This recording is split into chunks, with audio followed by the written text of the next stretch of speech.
हम आरपीएससी द्वारा 2024 तथा 2025 में आयोजित परीक्षाओं में राजस्थान जीके के जो प्रश्न पूछे गए थे उनको देख रहे थे। अब हम जो पेपर डिस्कस कर रहे हैं वह है सहायक आचार्य परीक्षा 2024 संस्कृत शिक्षा विभाग, जो कि कब हुई थी? 8 सितंबर 2024 को हुई थी। असिस्टेंट प्रोफेसर एग्जाम जो संस्कृत विभाग का है उसको देखते हैं। उसमें राजस्थान जीके के क्या क्या प्रश्न पूछे गए उसको देखते हैं। सबसे पहले हम देखते हैं राजपूताना मध्य भारत सभा का चौथा अधिवेशन कहाँ पर आयोजित किया गया था? वो किया गया था नागपुर में। राजपूताना मध्य भारत सभा का चौथा अधिवेशन आयोजित था नागपुर में। आगे देखते हैं जालोर के विरुद्ध अलाउद्दीन के अभियान के संबंध में निम्न कथनों पर विचार कीजिए और सही विकल्प बताना है। तो सही विकल्प क्या क्या है वो बताना है। पहला है अलाउद्दीन खिलजी ने मलिक कमाल उद दीन गुर्ग के नेतृत्व में एक शक्तिशाली सेना भेजी थी। तो हाँ, ये कथन सत्य है। तो किसके नेतृत्व में? मलिक कमाल उद दीन गुर्ग, इसके नेतृत्व में एक सेना भेजी थी। नेक्स्ट हम देखते हैं जालोर के दहिया सेजवल विक्रम को स्वर्ण का लालच देकर सुल्तान ने सेना को गुप्त मार्ग से जालोर दुर्ग में प्रवेश करवाया था। तो किसको लालच दिया था? वो है जालोर के सेजवल विक्रम को लालच देकर के गुप्त मार्ग से जालोर के दुर्ग में प्रवेश करवा दिया था अलाउद्दीन खिलजी ने। तो ये दूसरा कथन भी सही है। तो दोनों कथन सत्य है। आगे देखते हैं सही युग्म कौन सा है वो बताना है। ज्वाला माता का मंदिर कहाँ है? जोबनेर में। केवाय माता का मंदिर है कहाँ? किणसरिया में। सुंदा माता का मंदिर सांभर में नहीं है, वो कहाँ है? जालोर में है। तो ये तो सही कौन कौन सा हो गया? पहला और दूसरा, ये दोनों सही है। तो आंसर हो जाएगा 3, ए और बी दोनों सही है। नेक्स्ट देखते हैं भील शिक्षा के लिए खड़लाई आश्रम की स्थापना किसने की थी? वो की थी माणिक्य लाल वर्मा ने। तो भील शिक्षा के लिए खड़लाई आश्रम की स्थापना की थी, वो की थी माणिक्य लाल वर्मा ने की थी। आगे हम देखते हैं चित्रकार नानक राम रामनाथ और जोशी सवाई राम किस चित्रकला की शैली से संबंधित है? वह किशनगढ़ चित्र शैली से संबंधित है ये तीनों। अगले प्रश्न में कहा गया कि अर्थुना के मंडलेश्वर मंदिर का निर्माण किस राजवंश द्वारा कराया गया था? वह परमार राजवंश द्वारा। तो चामुंडा राज परमार ने करवाया था अर्थुना के मंडलेश्वर मंदिर का निर्माण, तो परमार राजवंश द्वारा करवाया गया था। नेक्स्ट देखते हैं कि गणगौर के पर्व के दौरान गाए जाने वाले गीत में गिंदोली नाम प्रयुक्त होता है। यह गिंदोली कौन थी? तो ये गिंदोली कौन थी? वह अहमदाबाद के जो सूबेदार है महमूद बेग की पुत्री थी। तो ये गिंदोली कौन थी? वो है अहमदाबाद के सूबेदार महमूद बेग की पुत्री थी। नेक्स्ट हम देखते हैं मैच करना है, इनको सुमिलित करना है। तो सरस्वती भंडार है वो कहाँ है? तो सरस्वती भंडार कहाँ है? उदयपुर में। अनूप संस्कृत पुस्तकालय है वो कहाँ है? वो है बीकानेर में है। नेक्स्ट है पुस्तक प्रकाश, वो कहाँ है? वो है जोधपुर में। अगला है कि शास्त्र भंडार कहाँ है? वो है आमेर में स्थित है। नेक्स्ट हम देखते हैं मेरठ से 1857 के विप्लव का प्रारंभ राजस्थान में निम्नलिखित में से किसके माध्यम से आया था? तो वो है बंगाल नेटिव इन्फेंट्री के माध्यम से। किसके माध्यम से आया था? वो आया था बंगाल नेटिव इन्फेंट्री के माध्यम से आया था। आगे देखते हैं कि 1938 में मेवाड़ प्रजामंडल की स्थापना के समय इसके उपाध्यक्ष कौन थे? तो मेवाड़ प्रजामंडल के जो उपाध्यक्ष थे वो थे भूरालाल बया। कौन थे? भूरालाल बया थे मेवाड़ प्रजामंडल के उपाध्यक्ष। आगे हम देखते हैं कि कौन सा सुमिलित नहीं है वो बताना है। सबसे पहला हम देखते हैं बाणगंगा निम्न में से कौन सा सुमिलित नहीं है वो पूछा गया है। तो पहला देखते हैं बाणगंगा पर मेला कब लगता है? वो लगता है वैशाख पूर्णिमा को लगता है। वेणेश्वर धाम में कब लगता है? वो लगता है माघ पूर्णिमा को लगता है मेला। डिगी में मेला कब लगता है? वो लगता है श्रावण की अमावस्या को। जबकि कपिल मुनि के जो मंदिर है वहाँ पे मेला लगता है कार्तिक अमावस्या नहीं है, कार्तिक पूर्णिमा है। तो ये गलत कथन पूछा है, तो कौन सा होगा? चौथा। तो इसका आंसर होगा 4th। आगे देखते हैं बगलबंडी क्या है? तो बगलबंडी क्या है? पुरुषों का ऊपरी वस्त्र है बगलबंडी। नेक्स्ट है काम प्रबोध एवं श्राद्ध प्रयोग चिंतामणि ग्रंथों की रचना किस शासक के काल में हुई थी? वो हुई थी महाराजा अनूप सिंह के काल में हुई थी इन ग्रंथों की रचना। नेक्स्ट है अकबर द्वारा दिसंबर 1584 में निम्नलिखित में से किसे महाराणा प्रताप को पकड़कर मुगल दरबार में पेश करने का कार्य सौंपा गया था? तो वो सौंपा गया था राजा जगन्नाथ कछुआ को ये कार्य सौंपा गया था। नेक्स्ट देखते हैं निम्न में से कौन जयवंश महाकाव्य के लेखक है? तो जयवंश महाकाव्य किसने लिखा था? वो लिखा था सीताराम भट्ट परवणिकर ने लिखा था। तो जयवंश महाकाव्य लिखा था सीताराम भट्ट परवणिकर ने। आगे हम देखते हैं निम्न में से कौन सा तत्ववाद्य है? तत्ववाद्य मतलब जिसमें तारे होती है, तो इसमें से तत्ववाद्य कौन सा है? वो है भपंग। भपंग है तत्ववाद्य। आगे हम देखते हैं अगला प्रश्न, तेजाजी के संबंध में निम्न कथनों पर विचार कीजिए और सही विकल्प को चुनना है। तो पहला कथन दिया गया है तेजाजी खडनाल के रामकुंवरी तथा ताहरजी धोलिया जाट के पुत्र थे। तो हाँ, ये कथन सही है।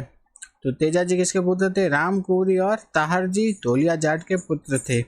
दूसरा देखते हैं लाछा गुजरी की गायों के रक्षार्थ तेजाजी ने एक विकट लड़ाई लड़ी। हाँ, ये भी सही है। तो दोनों सही है। तो आंसर होगा फोर्थ, ए और बी दोनों सही है। नेक्स्ट देखते हैं मोहम्मद शाह के नेतृत्व में मंगोल विद्रोहियों ने किसके पास शरण ली थी? तो जो मोहम्मद शाह है उसने शरण ली थी किसके? राजा हमीर के यहाँ शरण ली थी। किसके? हमीर थे, उनके यहाँ शरण ली थी। नेक्स्ट हम देखते हैं कौन सा आभूषण कान में पहना जाता है?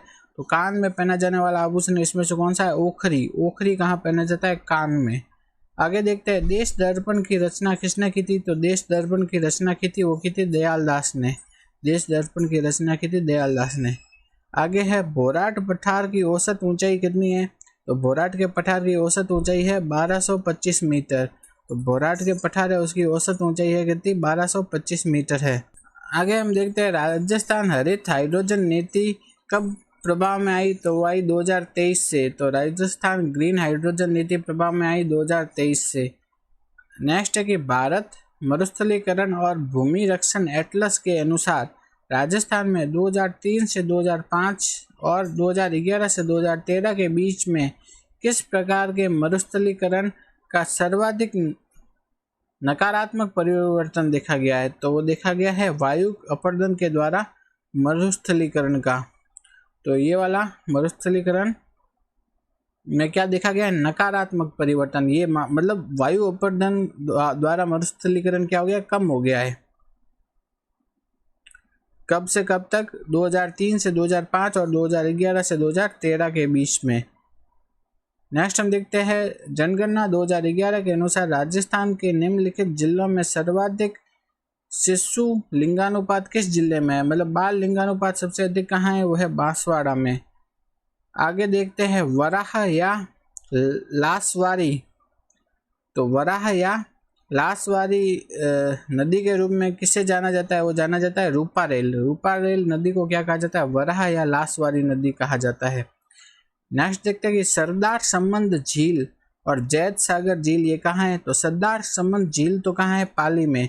सरदार संबंध झील है पाली में और जैत सागर झील वो है कहाँ है? बूंदी में। तो सरदार संबंध झील है पाली में और जैत सागर झील कहाँ है? बूंदी में स्थित है। आगे देखते हैं सिरोही, पाली, भीलवाड़ा और उदयपुर जिलों में अधिकांशतः निम्न में से कौन सी मिट्टी पाई जाती है?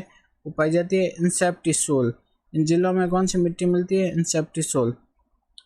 वन विभाग राजस्थान के प्रशासनिक प्रतिवेदन 2023-24 के अनुसार निम्नलिखित में से कौन से जिले का वनावरण प्रतिशत उसके भौगोलिक क्षेत्र की दृष्टि से दूसरे स्थान पर रहा है? वह है प्रतापगढ़।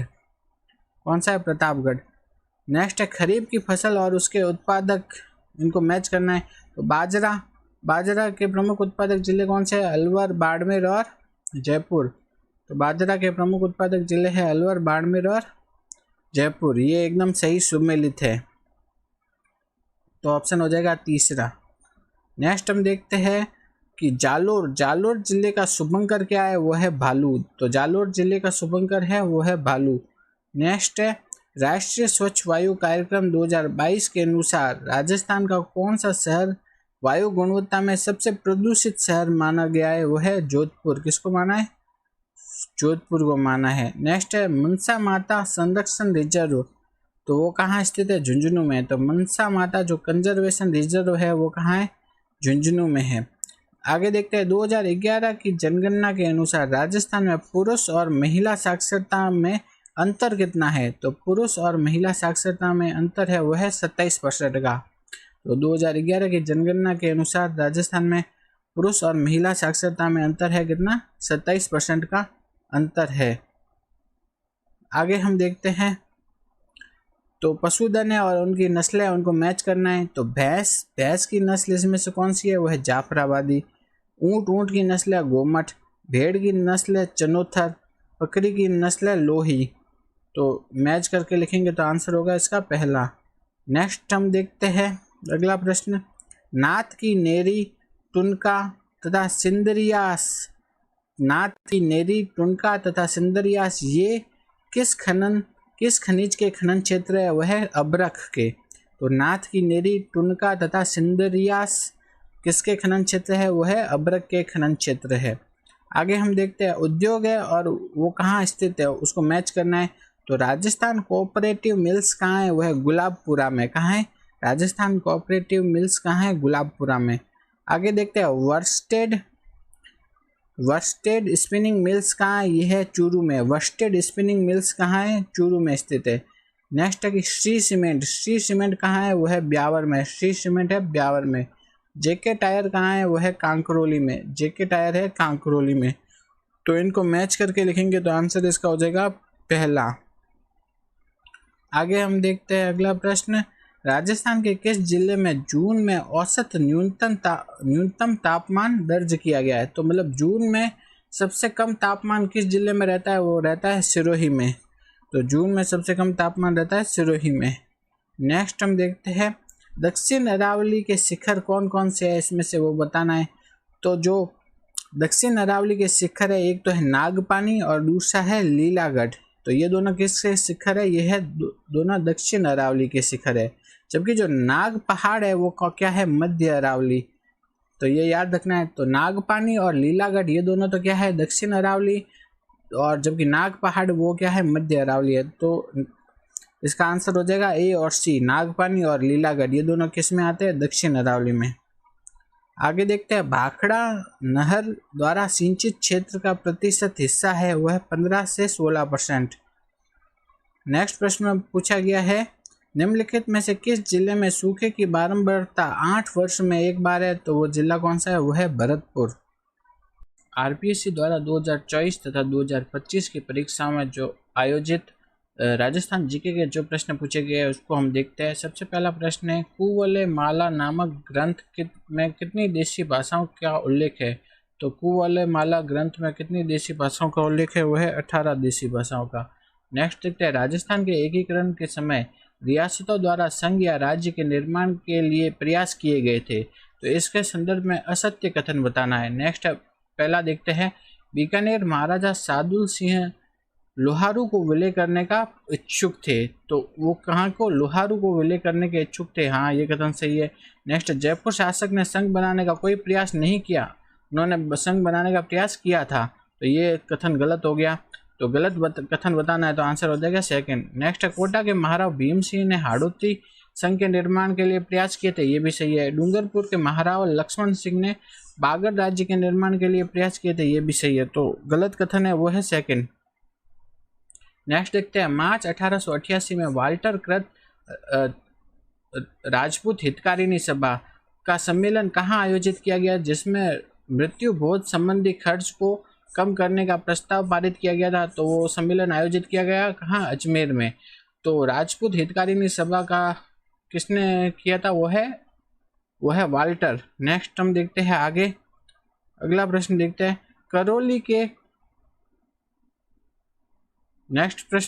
करौली के किस महाराजा को मुगल शासक अकबर ने देव बहादुर की उपाधि से सम्मानित किया था। तो देव बहादुर की उपाधि किन महाराजा को दी गई थी, वो है महाराजा गोपाल दास को दी गई थी देव बहादुर की उपाधि। नेक्स्ट देखते हैं आगे हम अगला प्रश्न देखते हैं कि मई 1942 में मारवाड़ लोक परिषद द्वारा प्रारंभ किया गया आंदोलन था। तो मई 1942 में जो मारवाड़ लोक परिषद है उसने कौन सा आंदोलन प्रारंभ किया था, वो है उत्तरदायी शासन आंदोलन। तो उत्तरदायी शासन आंदोलन किसने चालू किया था? वो किया था मारवाड़ लोक परिषद ने 1942 में। अगला प्रश्न है, वह शासक जिसने देशनोक स्थित करनी माता मंदिर के दरवाजे सोने से निर्मित किए थे। तो जो देशनोक में करनी माता मंदिर है उसके जो दरवाजे हैं वो सोने से निर्मित किसने किए थे? वो किए थे अलवर के महाराजा बख्तावर सिंह ने। पूछ सकते हैं, वो अलवर के महाराजा थे, लेकिन उन्होंने कहा जो देशनोक में करनी माता का मंदिर है उनके जो मंदिर के दरवाजे हैं वो सोने से बनवाए थे। तो ये है कौन थे? अलवर के महाराजा बख्तावर सिंह। नेक्स्ट है, दिसंबर 1919 में अमृतसर कांग्रेस अधिवेशन में बिजोलिया किसान आंदोलन संबंधी प्रस्ताव किसने प्रस्तुत किया था? तो वो थे लोकमान्य तिलक ने। तो बिजोलिया किसान आंदोलन का प्रस्ताव जो अमृतसर के कांग्रेस के अमृतसर अधिवेशन में जो प्रस्तुत किया था वो किया था लोकमान्य तिलक ने किया था। नेक्स्ट है, वर्ष 1939 में किशनगढ़ प्रजामंडल के अध्यक्ष कौन थे? तो किशनगढ़ प्रजामंडल के अध्यक्ष 1939 में कौन थे? वो थे जमाल शाह। तो 1939 में जो किशनगढ़ प्रजामंडल है उसके अध्यक्ष थे वो कौन थे? वो थे जमाल शाह थे। नेक्स्ट हम देखते हैं आगे अगला प्रश्न, राजस्थानी चित्रकला की सिरोही शैली निम्न में से किस शाखा से संबंधित है? वह मारवाड़। तो सिरोही शैली किस में आती थी? वो आती थी मारवाड़ के अंतर्गत। नेक्स्ट देखते हैं, वैष्णवों की सर्व प्रधान गद्दी गलता जो कि यहाँ कहाँ है? जयपुर में। उनके संस्थापक कौन थे? वो थे कृष्णदास पहारी। तो कृष्णदास पहारी जो गलता की जो वैष्णवों की सर्व प्रधान गद्दी है गलता में, उसके संस्थापक थे कृष्णदास पहारी। नेक्स्ट देखते हैं, मयूर की आकृति होने के कारण राजस्थान के किस गढ़ को मयूर ध्वज गढ़ कहा जाता है? वह मेहरानगढ़ दुर्ग को मयूर ध्वज गढ़ कहा जाता है। अगले प्रश्न में देखते हैं, किस पुरातात्विक स्थल नेक्स्ट है कि राजस्थान का सबसे पहला समयांकित शीतलेश्वर महादेव मंदिर निम्न में से कहाँ स्थित है? तो जो सबसे पहला जो समय अंकित किया गया है, ऐसा सबसे पहला मंदिर जहाँ की समय अंकित किया गया है वो कौन सा है? शीतलेश्वर महादेव मंदिर। वो कहाँ है? झालरा पाटन में है। नेक्स्ट हम देखते हैं आगे, लोक नृत्य है और वो क्षेत्र है उसको मैच करना है। तो डांडिया लोक नृत्य कहाँ किया जाता है? वो किया जाता है मारवाड़ में। नेक्स्ट है ढोल नृत्य कहाँ किया जाता है? ढोल नृत्य किया जाता है जालोर में। नेक्स्ट है गीदड़ नृत्य कहाँ किया जाता है? शेखावाटी में। बम नृत्य कहाँ किया जाता है? अलवर भरतपुर में। तो आंसर हो जाएगा इसका फोर्थ। अगला प्रश्न है,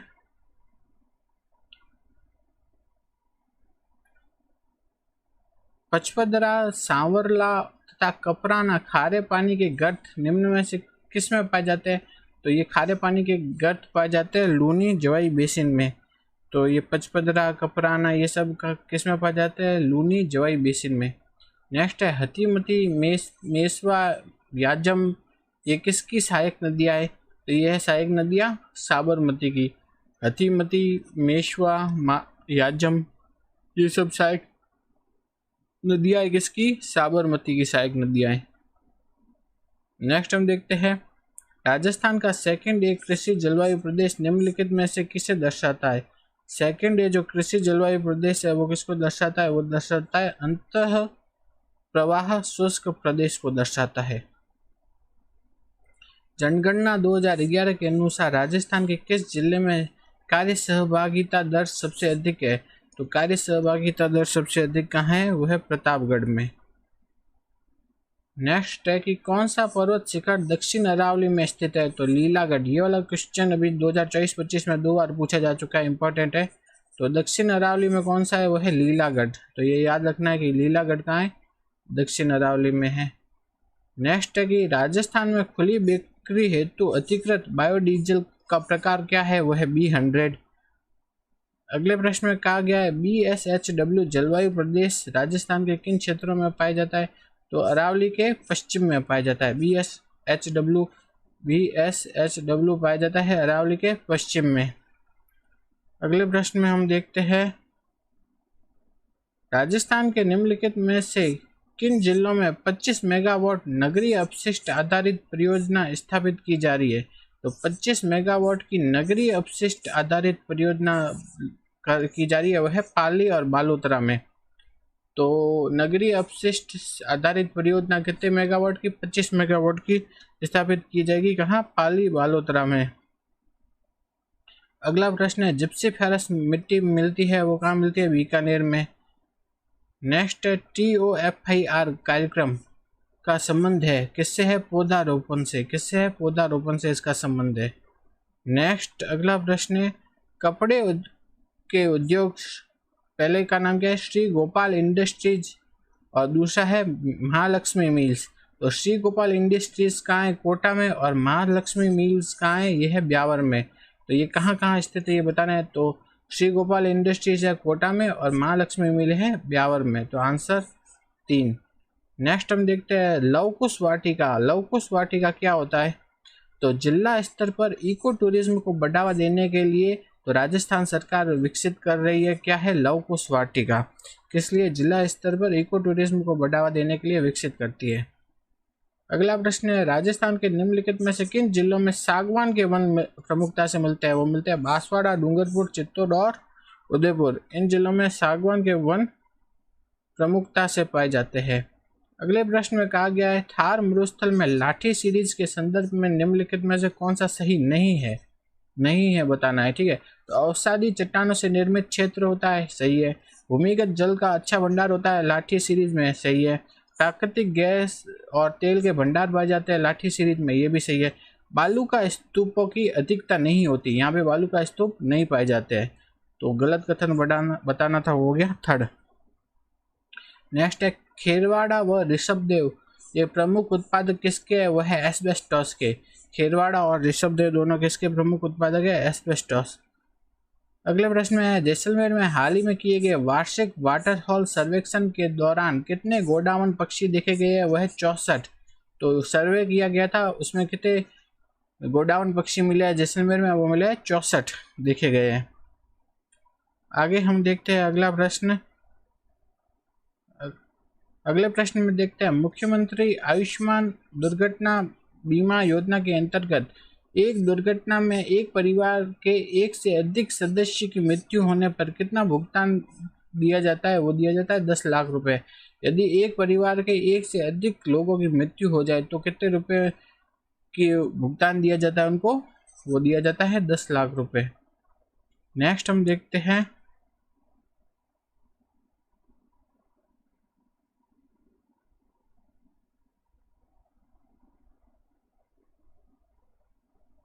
अगला प्रश्न है, पौधा संग्रह कहाँ संरक्षित है? पौधा संग्रह लोक संस्कृति शोध संस्थान नगर श्री चूरू ट्रस्ट, यहाँ पे है पौधा संस्थान। अगले प्रश्न में कहा गया है, बीकानेर प्रजामंडल द्वारा बीकानेर दमन विरोधी दिवस कब मनाया जाता है? वो मनाया जाता है 25 अक्टूबर 1944 को। नेक्स्ट प्रश्न है, मारवाड़ सेवा संघ की स्थापना कब हुई थी? वो हुई थी 1920 में। मारवाड़ सेवा संघ की स्थापना हुई थी 1920 में। अगला प्रश्न हम देखते हैं।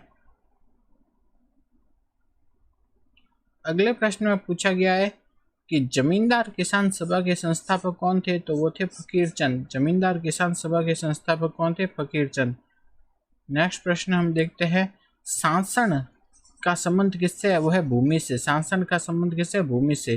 किस कवि ने अंग्रेजों के समक्ष न झुकने पर सलूम्बर के रावत केसरी सिंह की प्रशंसा की है? वो कवि है राघोदास। कौन है? राघोदास ने रावत केसरी सिंह की प्रशंसा की है। नेक्स्ट हम देखते हैं, कौन सा कथन गलत है बताना है। तो नैन्सी ने मारवाड़ परगनारी विगत में 7 परगनों का वर्णन किया है। तो मारवाड़ परगनारी विगत ये किसने लिखी थी? ये लिखी है मुहनोत नैन्सी ने। और इसमें कितने परगनों का विवरण है? 7 परगनों का। इम्पोर्टेंट है, तो ये पूछा गया है अभी परगने कितने हैं वो भी पूछा गया है, 7 परगने, ठीक है। नेक्स्ट हम देखते हैं, प्रत्येक गांव का संवत 1715 से 1719 तक का 5 वर्षीय सर्वेक्षण का विवरण दिया गया है। ये भी सही है। विगत में मेड़ता परगने का विवरण अधूरा है, नहीं ये गलत है। तो इसका आंसर हो जाएगा गलत बताना है तो हो जाएगा थर्ड। नेक्स्ट हम देखते हैं आगे।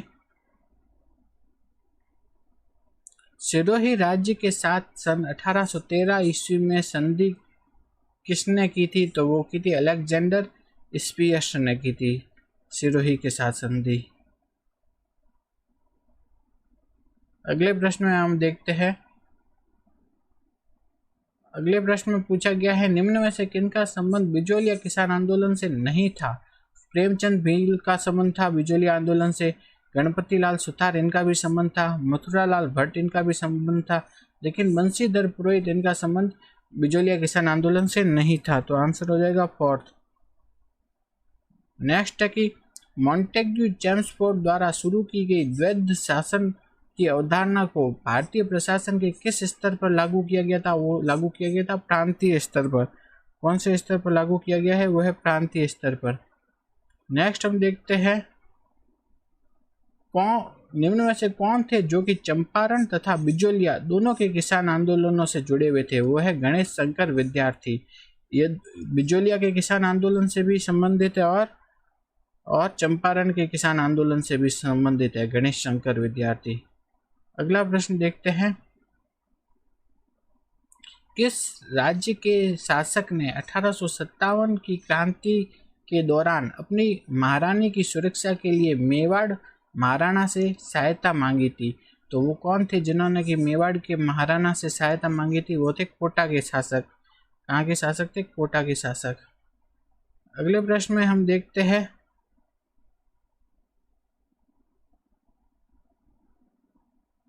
मेवाड़ की कृष्ण कुमारी की मृत्यु कब हुई थी?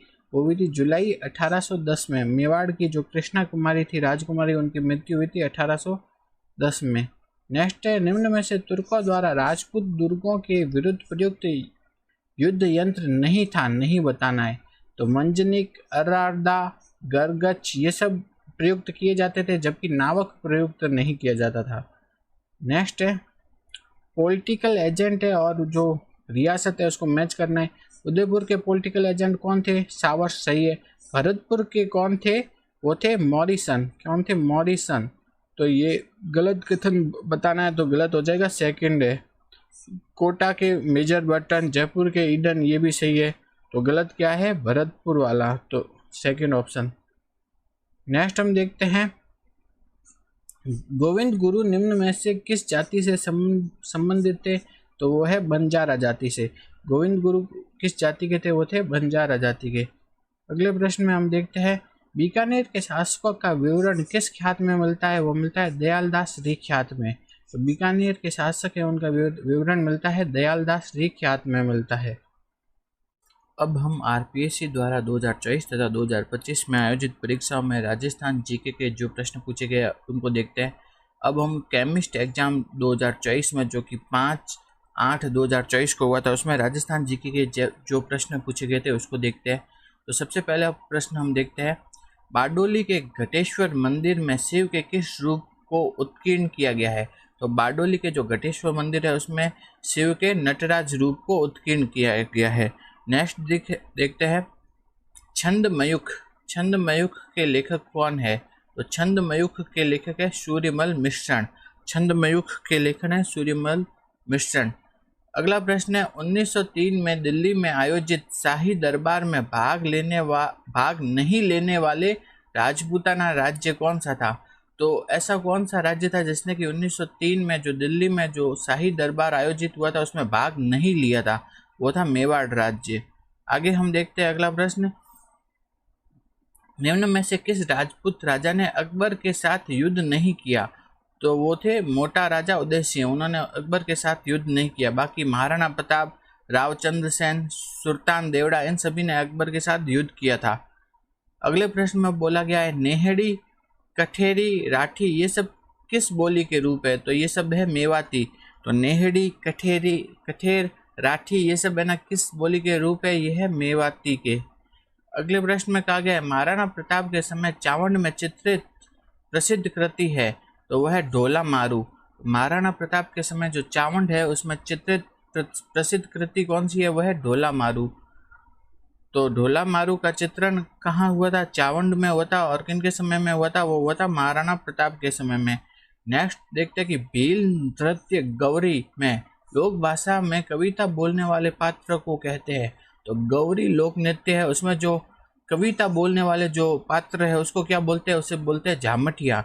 तो गौरी लोक नृत्य में जो कविता बोलने वाला जो पात्र है उसे बोलते हैं झामटिया। नेक्स्ट है, राजस्थान यूनियन बनाने के उद्देश्य से किस राज्य के शासक ने 25 तथा 26 जून 1946 को राजाओं का एक सम्मेलन बुलाया? तो वो थे उदयपुर के महाराणा भोपाल सिंह। उन्होंने क्या है, राजस्थान यूनियन बनाने के लिए 25 तथा 26 जून 1946 को राजाओं का एक सम्मेलन बुलाया था। आगे हम देखते हैं अगले प्रश्न में, 1897 में बिजोलिया के बैरीसाल गांव को किन प्रतिनिधियों ने उदयपुर के महाराणा से भेंट की थी? तो बैरीसाल के कौन से प्रतिनिधि थे जिन्होंने कि उदयपुर के महाराणा से भेंट की थी? वह नानजी तथा ठाकरी पटेल।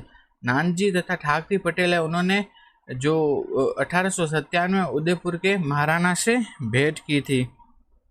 नेक्स्ट है, भीम भड़क शैलचित्रपुरा स्थल स्थित है, वो कहाँ स्थित है? जोधपुर में।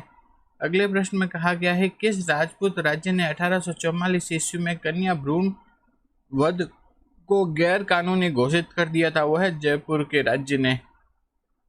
अगला प्रश्न है, किस प्रतिहार शासक ने अपनी राजधानी को मंडोर से मेड़ता बदली थी? तो वो थे नागभट्ट प्रथम।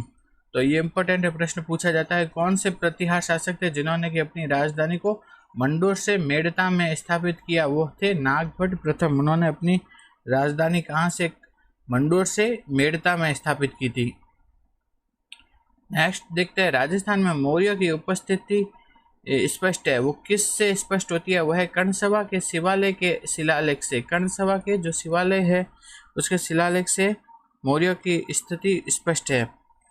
नेक्स्ट है, बूंदी के दुर्ग में रंग विलास नामक चित्रशाला का निर्माण किस शासक के काल में हुआ था? वो हुआ था महाराव उमेद सिंह। तो बूंदी है, उसके दुर्ग में क्या है? रंग विलास नामक एक चित्रशाला है, उसका निर्माण हुआ था महाराव उमेद सिंह के शासनकाल में। आगे देखते हैं, निम्न में से कौन सा सुमेलित नहीं है बताना है? तो खो दरीबा सीसा जस्ता के लिए नहीं होता है, तो ये सुमेलित नहीं है। खो दरीबा किसका खनन क्षेत्र है? वह है तांबे का, तो पहला ही सुमेलित नहीं है। नेक्स्ट है, चंपागुड़ा में किसका खनन होता है? बेरिलियम। इंपॉर्टेंट है कि बेरिलियम का खनन कहाँ होता है? चंपागुड़ा। लीलवानी में किसका होता है? मैंगनीज का। मोरिजा बांदोल में किसका होता है? लोहे का। ये भी सही है। तो सही कौन सा नहीं है वो पूछा है, तो कौन सा? First option. आगे हम देखते हैं, राजस्थान के किस क्षेत्र में उपोष्ण कटिबंधीय सदाबहार वन मिलते हैं? तो उपोष्ण कटिबंधीय सदाबहार वन राजस्थान में कहाँ मिलते हैं? माउंट आबू के आसपास का, माउंट आबू के चारों ओर। नेक्स्ट देखते हैं, जल ग्रहण क्षमता के आधार पर बताना है, तो अवरोही क्रम बताना है, मतलब ज्यादा से कम की ओर।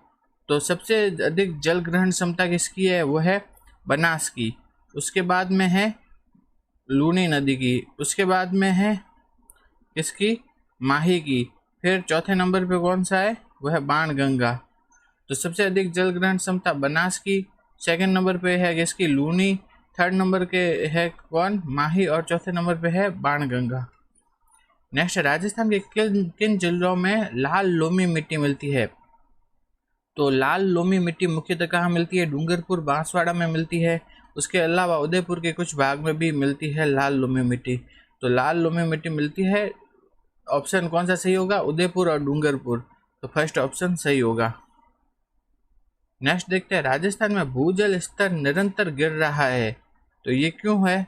इसका कारण है कि वर्षा की कमी तथा अत्यधिक भूजल दोहन इसके उत्तरदायी है।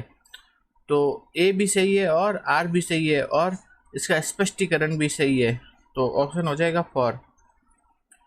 नेक्स्ट हम देखते हैं, कौन सी पहाड़ी जालोर क्षेत्र में स्थित नहीं है? जारोला पहाड़ कहाँ है? जालोर में। इसराना भाकर जालोर में। रोजा भाकर ये भी जालोर में।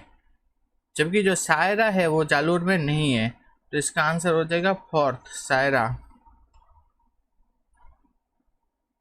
नेक्स्ट है कि निम्न में से राजस्थान के किन जिलों में उच्च वायु तीव्रता से न्यूनतम नुकसान होने की संभावना है? उच्च वायु तीव्रता से न्यूनतम नुकसान कहाँ होगा? वो होगा डूंगरपुर, बांसवाड़ा में होगा। नेक्स्ट हम देखते हैं सोलर पार्क है और वो कौन सी कंपनी द्वारा संचालित है, उनको देखते हैं। तो फलोदी पोखरण का जो सोलर पार्क है वो एसएल सौर ऊर्जा कंपनी, इसके एसएल सौर ऊर्जा कंपनी द्वारा संचालित है। फतेहगढ़ फेज फर्स्ट बी है वो किसके द्वारा संचालित है, वह है अडानी रिन्यूएबल एनर्जी द्वारा। तीसरा है नोख जैसलमेर का जो सोलर पार्क है वो है RSDCL द्वारा संचालित। फोर्थ है पूगल बीकानेर का जो सोलर पार्क है वो है RSDCL द्वारा संचालित है। तो ऑप्शन हो जाएगा 3। आगे देखते हैं जनगणना 2011 के अनुसार राजस्थान में अनुसूचित जनजाति का कितना प्रतिशत क्षेत्र नगरीय क्षेत्र में निवास करता है। तो अनुसूचित जनजाति का कितना प्रतिशत जो है वो कि नगरीय क्षेत्र में निवास करता है वो है 3.5%। अनुसूचित जनजाति है उसका कितना भाग नगरीय क्षेत्र में निवास करता है, वो करता है 3.5% नगरीय क्षेत्र में निवास करता है। नेक्स्ट है आगे देखते हैं थार के मरुस्थल के बारे में जो कथन दिए गए उनको बताना है। संपूर्ण मरुस्थल रेतीला व बालू का स्तूप क्षेत्र है, नहीं, कुछ भाग क्या है बालू का स्तूप मुक्त क्षेत्र भी है। तो ए तो क्या हो गया, गलत हो गया। बी है यह लगभग 1,75,000 किलोमीटर स्क्वायर में फैला हुआ है थार मरुस्थल, बिल्कुल सही। यह 25 सेंटीमीटर समवर्षा रेखा के पश्चिम में स्थित है, 25 सेंटीमीटर जो समवर्षा रेखा है उसके पश्चिम में स्थित है, ये भी सही है। नेक्स्ट है भालेरी चूरू तथा मेढा सीकर में बरखान प्रकार के क्या मिलते हैं, बालू का स्तूप, ये भी सही है। BCD सही है, तो ऑप्शन हो जाएगा फर्स्ट। आगे देखते हैं कौन सी नदी शेखावाटी प्रदेश से संबंधित नहीं है। कांतली शेखावाटी में है, कामत मेढा ये सब शेखावाटी में, जबकि डाई है वो शेखावाटी में नहीं है। कांतली मेढा और कामत ये सभी कहाँ है, शेखावाटी में है, जबकि डाई शेखावाटी में नहीं है। नेक्स्ट है राजस्थान के अर्धशुष्क पूर्वी मैदानी थर्ड ए कृषि जलवायु प्रदेश के संदर्भ में कौन सा कथन सही नहीं है। तो वो हो गया मक्का मूंगफली ज्वार रबी की प्रमुख फसलें हैं, तो ये कथन सही नहीं है। बाकी सभी कथन इसमें सही है। तो सही कथन कौन कौन से है, सिंचित और असिंचित दोनों प्रकार की कृषि की जाती है, थर्ड ए में सही है। इसका विस्तार जयपुर अजमेर दूसरा टोंक जिलों में है, ये भी सही है।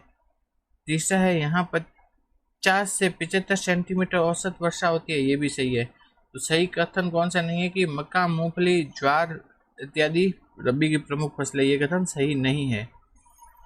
नेक्स्ट देखते हैं 2011 में राजस्थान के किस जिले में बाल लिंगानुपात न्यूनतम था। तो न्यूनतम बाल लिंगानुपात था वो था झुंझुनू में था। आगे देखते हैं झालावाड़ में किस प्रकार की जलवायु मिलती है, वो मिलती है AW प्रकार की। झालावाड़ में किस प्रकार की जलवायु है, AW प्रकार की जलवायु मिलती है। नेक्स्ट हाल ही में राजस्थान के किस स्थान से भारतीय पुरातत्व सर्वेक्षण को कुषाण काल, शुंग काल, मौर्य काल, जनपद काल तथा महाभारत काल के अवशेष मिले हैं, वह बहज डीक से मिले हैं अवशेष मिले हैं। तो ये इम्पोर्टेंट है, अभी जून वाला जो सूजस है उसमें भी दे रखा है ये, तो करंट की दृष्टि से ये इम्पोर्टेंट है। ये किस स्थान पर जो पुरातात्विक स्थल मिले हैं वह डीग का बहज गांव, डीग के बहज गांव में मिले हैं पुरातात्विक स्थल, इम्पोर्टेंट है ये क्वेश्चन। आगे हम देखते हैं राजस्थान में विधानसभा में वर्तमान नेता प्रतिपक्ष कौन है। तो विधानसभा के जो नेता प्रतिपक्ष है वो है टीकाराम जूली। कौन है, टीकाराम जूली। RPSC द्वारा 2024 तथा 2025 में आयोजित परीक्षाओं में जो राजस्थान जीके के प्रश्न पूछे गए उसको देखते हैं। ये वाले प्रश्न आपके आने वाली परीक्षाओं जैसे RPSC second grade teacher exam, RPSC assistant professor, इसके लिए महत्वपूर्ण हो सकते हैं। तो शुरू करते हैं। पहला है संयुक्त प्रांत अथवा राजस्थान के विलय के विषय पर भरतपुर एवं धौलपुर की जनता की राय जानने के लिए गठित समिति के सदस्यों में से निम्न में से कौन नहीं था। ठीक है, तो कौन नहीं था वो बताना है। तो धौलपुर और भरतपुर है उसकी जनता की राय जाननी थी कि उनको कहाँ विलय होना है, तो उसके लिए एक समिति गठित की गई थी। उसमें कौन कौन थे, उसमें थे doctor Shankar Dev, Prabhudayal, R K Siddhwa, ये सब उस समिति में थे, जबकि शोभाराम थे वो उस समिति में नहीं थे। अगला प्रश्न है डेरू। डेरू क्या है? तो डेरू है एक प्रकार का वाद्य यंत्र होता है। तो डेरू क्या होता है? एक प्रकार का वाद्य यंत्र। नेक्स्ट हम देखते हैं राजस्थान में निम्न में से कौन सा तुर्रा कलंगी ख्याल से संबंधित नहीं है? तो तुर्रा कलंगी ख्याल है वो कहाँ कहाँ है? गोसुंडा, निम्बाहेड़ा, चित्तौड़, ये सभी तुर्रा कलंगी ख्याल से संबंधित है, जबकि जो नागौर है उसका संबंध नहीं है तुर्रा कलंगी ख्याल से। अगले प्रश्न में देखते हैं 1948 में डूंगरपुर का प्रधानमंत्री किसे बनाया गया था? वो बनाया गया था गौरी शंकर उपाध्याय को। 1948 में डूंगरपुर का प्रधानमंत्री बनाया गया था गौरी शंकर उपाध्याय को। अगला प्रश्न है पुरा स्थल ओजियाना का संबंध में कौन सा कथन सत्य नहीं है? ठीक है, तो गलत कथन बताना है। तो गलत कथन क्या है? पहला है क्या है? ये ताम्रयुगीन सभ्यता का स्थल है, सही है। इसका उत्खनन का कार्य RC अग्रवाल, BR मीना, आलोक त्रिपाठी ने किया था, ये भी सही है। वृषभ एवं गाय का मृणमय मूर्तियां मिली है जिन पर सफेद रंग की डिजाइन बना हुआ है, ये भी सही है।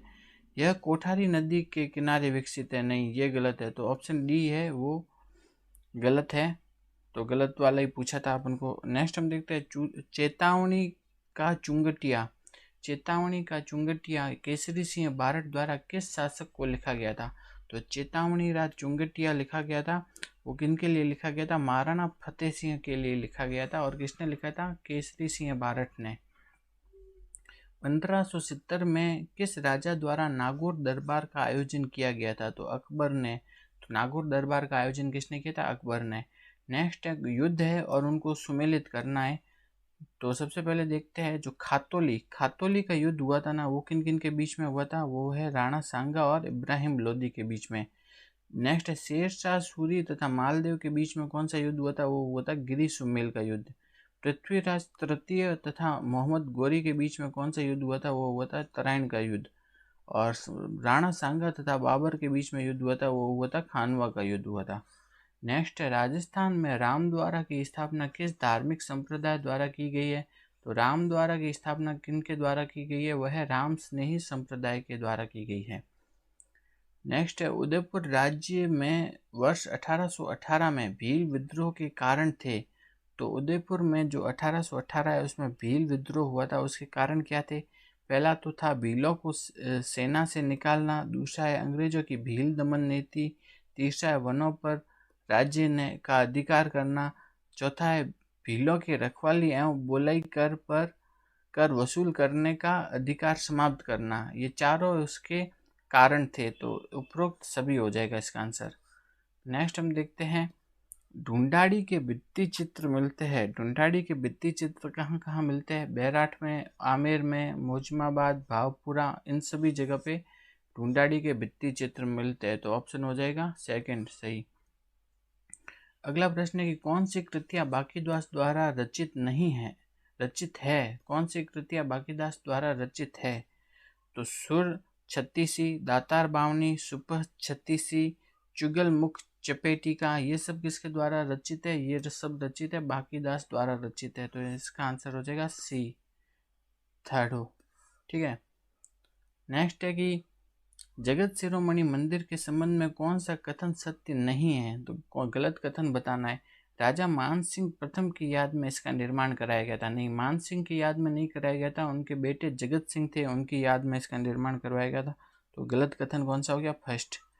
बाकी देख लेते हैं। रानी कनकावती ने इस मंदिर का निर्माण कराया था। तो जगत शिरोमणि मंदिर का निर्माण किसने कराया था? रानी कनकावती ने। इसमें सुंदर गुरुड़ मंडप है, ये भी सही है। मंदिर आमेर में स्थित है, ये भी सही है। तो गलत कथन क्या है? राजा मान सिंह की याद में नहीं हुआ था इसका निर्माण हुआ था जगत सिंह की याद में। नेक्स्ट है बिजोलिया किसान आंदोलन को समाचार पत्रों के माध्यम से पूरे उत्तर भारत में किसने प्रचलित किया या प्रचारित किया था? वह विजय सिंह पथिक ने। समाचार पत्रों के माध्यम से बिजोलिया किसान आंदोलन को प्रचारित किसने किया था? वो किया था विजय सिंह पथिक ने। नेक्स्ट है मारवाड़ी की साहित्यिक भाषा का नाम क्या है? तो मारवाड़ी की साहित्यिक भाषा का नाम है डिंगल। मारवाड़ी की साहित्यिक भाषा है उसका नाम है डिंगल। नेक्स्ट देखते हैं कि बनास नदी के जल ग्रहण क्षेत्र में निम्नलिखित में से किस मृदा का अधिकांश क्षेत्रफल है? तो बनास नदी के जल ग्रहण क्षेत्र में निम्न में से कौन सी मिट्टी है उसका अधिकांश क्षेत्रफल है? वह है भूरी मिट्टी। नेक्स्ट है, निम्न में से कौन सी नदी आंतरिक अपवाह का भाग नहीं है? तो आंतरिक अपवाह में कौन कौन सी आती है नदियाँ? कांतली, काकनी, घग्गर, साबी, रूपारेल। ठीक है, ये सब किस में आती है? आंतरिक अपवाह में। तो बच गई खारी, ये आंतरिक अपवाह में नहीं आती है। नेक्स्ट है, कुछ जिले दिए भी है और जिले दिए सुमिलित करना है। अमर सागर कहाँ है? वो है जैसलमेर में। स्वरूप सागर कहाँ है? उदयपुर में। गैब सागर कहाँ है? डूंगरपुर में। मोती सागर कहाँ है? टोंक में। तो इसका आंसर हो जाएगा थर्ड सही हो जाएगा। नेक्स्ट है, कौन सा सुमिलित नहीं है वो बताना है। झारोला पहाड़ की ऊंचाई 588, रोजा भाकर की ऊंचाई 730, डोरा पर्वत की ऊंचाई 869, जबकि इसराना भाकर है उसकी ऊंचाई 739 नहीं है, उसकी ऊंचाई कितनी है? 839 है। तो इसका आंसर हो जाएगा कौन सा? फर्स्ट। कौन सा सुमिलित नहीं है बताना था, तो इसका आंसर हो जाएगा फर्स्ट हो जाएगा। नेक्स्ट हम देखते हैं आगे, खनिज और उनके खनन क्षेत्र है। तो इसमें बताना है कि कौन सा सुमिलित नहीं है वो बताना है। फ्लोराइट कहाँ निकलता है? मंडो की पाल से। बेराइट बालपुरा तथा खोरा से सही है। चूना पत्थर कहाँ से? मांडला तथा मुंडवा से निकलता है, ये भी सही है। तांबड़ा राजगढ़ तथा कुशलगढ़ से नहीं निकलता, ये कथन गलत है। तो इसका आंसर हो जाएगा थर्ड। आगे देखते हैं कि निम्न में से कौन सा पवन ऊर्जा परियोजना स्थल नहीं है। पवन ऊर्जा का स्थल कौन सा नहीं है वो बताना है। बीठड़ी पवन ऊर्जा का स्थल है, फलोदी पवन ऊर्जा का स्थल है, देवगढ़ पवन ऊर्जा का स्थल है, जबकि जो मोकला है वो पवन ऊर्जा का स्थल इसमें से नहीं है। तो आंसर हो जाएगा 3। नेक्स्ट देखते हैं, सूखा विकास कार्यक्रम भारत सरकार तथा राजस्थान सरकार द्वारा क्रमशः अनुपात में वित्त पोषित है। तो सूखा विकास कार्यक्रम है उसमें भारत सरकार तथा राजस्थान सरकार का जो अनुपात कितना है वह है 75:25। तो सूखा विकास कार्यक्रम में भारत सरकार और राजस्थान सरकार का जो अनुपात है वह है 75:25 का अनुपात है। सूखा विकास कार्यक्रम में भारत सरकार का अनुपात ज़्यादा है, कितना है? 75, और राजस्थान सरकार का कितना है? 25। नेक्स्ट है, सूती वस्त्र की मिल है और वो कहाँ स्थित है उसको सुमिलित करना है। एडवर्ड मिल तो कहाँ है? ब्यावर में। राजस्थान टेक्सटाइल मिल है वो कहाँ है? भवानी मंडी में। सादुल टेक्सटाइल मिल कहाँ है? गंगानगर में। मेवाड़ टेक्सटाइल मिल कहाँ है? भीलवाड़ा में। तो ये इसको सुमिलित करके लिखा है। एक बार वापस देखते हैं कि एडवर्ड मिल कहाँ है? वह है ब्यावर में। राजस्थान टेक्सटाइल मिल कहाँ है? भवानी मंडी में। सादुल टेक्सटाइल मिल कहाँ है? गंगानगर में। मेवाड़ टेक्सटाइल मिल कहाँ है? भीलवाड़ा में। तो इसका आंसर हो जाएगा थर्ड। आगे देखते हैं, कृषि विभाग राजस्थान सरकार के अनुसार भीलवाड़ा, राजसमंद तथा चित्तौड़गढ़ में निम्न में से कौन सी कृषि जलवायु प्रदेश है? वह है उप आर्द्र दक्षिणी मैदान। तो भीलवाड़ा हो गया, राजसमंद हो गया और चित्तौड़ है, इसमें क्या है? उप आर्द्र दक्षिणी मैदान ये जलवायु है। नेक्स्ट है, राजस्थान के किस प्रदेश में सालार के वन मिलते हैं? तो सालार के वन मिलते हैं अरावली पहाड़ियों की उच्च श्रेणियों में। सालार के वन मिलते हैं कहाँ मिलते हैं? अरावली पहाड़ियों की उच्च श्रेणियों में मिलते हैं। नेक्स्ट है कि जनगणना 2011 के अनुसार राजस्थान में 1 मिलियन से कम जनसंख्या वाले जिलों का समूह कौन सा है? तो 1 मिलियन से कम जनसंख्या वाले जिले कौन से थे? वो थे प्रतापगढ़ तथा जैसलमेर। तो 2011 में 1 मिलियन से कम जनसंख्या वाले जिले थे, एक तो है प्रतापगढ़ और दूसरा है जैसलमेर। नेक्स्ट है, कौन सा दर्रा तथा उसकी अवस्थिति सुमिलित नहीं है? तो खटखट दर्रा कहाँ है? बूंदी में। देसूरी कहाँ है? पाली में। कामली घाट कहाँ है? राजसमंद में, ये सही है। बर उदयपुर में नहीं है, तो ये आंसर गलत होगा। सुमिलित कौन सा नहीं है? वो है पहला सुमिलित नहीं है। नेक्स्ट है, राजस्थान में एक घिया पत्थर उत्पादक क्षेत्र नहीं है। ठीक है, सलुम्बर बेंद घिया पत्थर उत्पादक है। ओरडा देपुरा ये भी घिया पत्थर उत्पादक है। ऋषभदेव चिकला ये भी घिया पत्थर उत्पादक है, जबकि गुंजन कछाला है वो घिया पत्थर उत्पादक क्षेत्र नहीं है। आंसर हो जाएगा सेकंड। नेक्स्ट देखते हैं 10 सेंटीमीटर समवर्षा रेखा राजस्थान के किस जिले से नहीं गुजरती है। जैसलमेर, गंगानगर, बीकानेर, इन सभी से 10 सेंटीमीटर वर्षा रेखा गुजरती है, जबकि हनुमानगढ़ है उससे नहीं गुजरती है। हनुमानगढ़ में वर्षा ज़्यादा होती है। अगला प्रश्न देखते हैं। अगले प्रश्न में पूछा गया है पोपा बाई पोल तथा मारवाड़ की अवस्था नामक पुस्तकें किसने लिखी थी। वो लिखी थी जय नारायण व्यास ने। तो पोपा बाई पोल तथा मारवाड़ की अवस्था पुस्तकें लिखी थी जय नारायण व्यास ने। नेक्स्ट है मिर्जामल पोदार परिवार का संग्रह कहाँ पर स्थित है। तो मिर्जामल पोदार परिवार है, उनका संग्रह कहाँ स्थित है, वो है चूरू में। तो मिर्जामल पोदार परिवार का संग्रह है चूरू में। नेक्स्ट देखते हैं दुर्गादास राठौड़ ने मुगलों से संघर्ष हेतु निम्नलिखित में से किस राज्य से गठबंधन किया था मेवाड़ से। तो दुर्गादास राठौड़ ने गठबंधन किया था किससे, मेवाड़ से। नेक्स्ट है राजस्थान में छप्पनिया अकाल कब पड़ा था। तो छप्पनिया अकाल पड़ा था वह 1899 से लेकर के 1900 ईस्वी के बीच में पड़ा था। तो छप्पनिया अकाल पड़ा था 1899 और 1900 के बीच में पड़ा था। अगला प्रश्न देखते हैं हम। अगले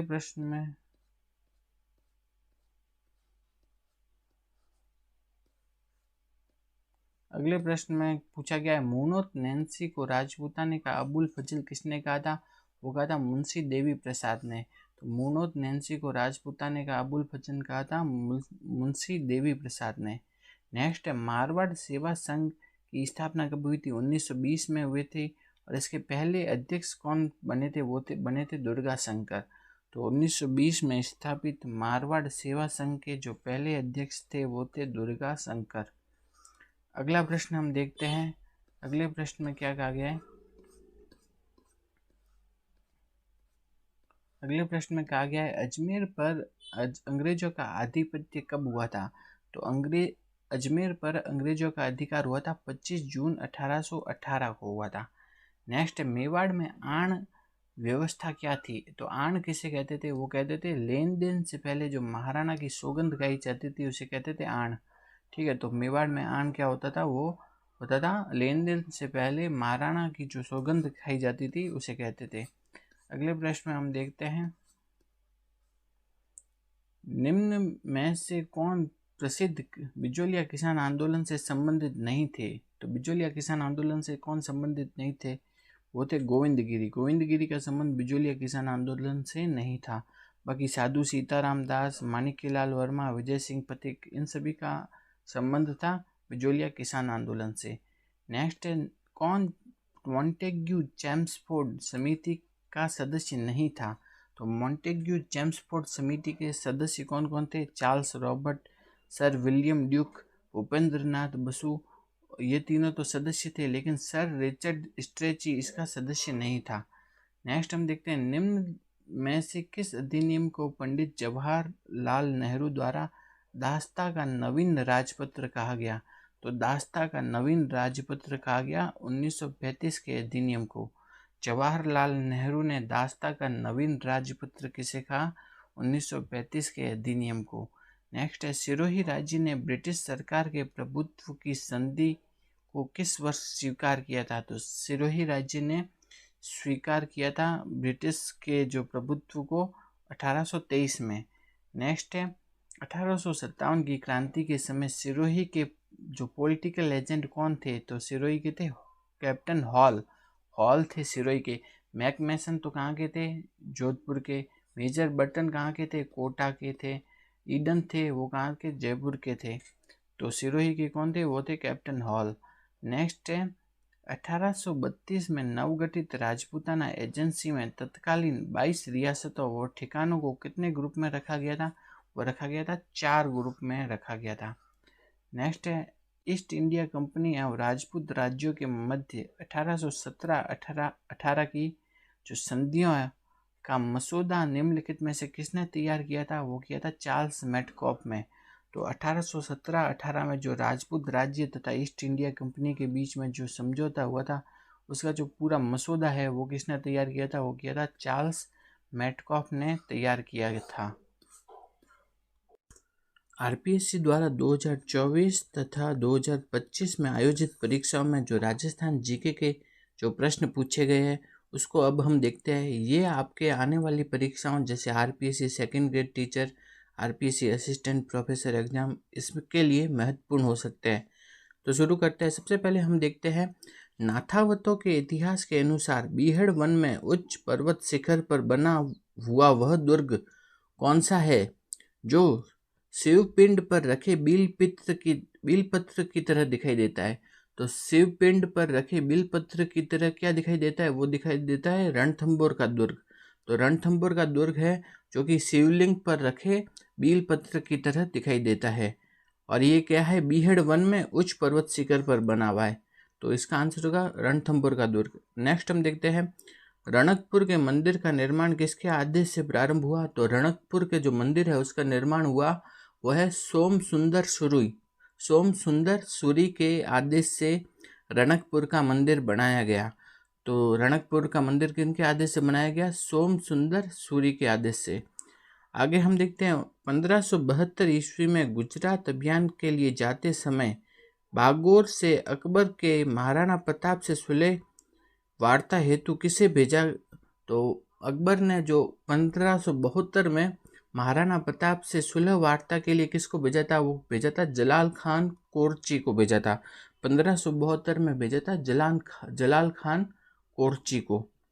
नेक्स्ट हम देखते हैं, किसके कथानुसार राजस्थानी चित्रशैली स्त्रियों की सुंदरता की खान है? वो ये किसने कहा था? ये कहा था डॉक्टर वासुदेव शरण अग्रवाल ने।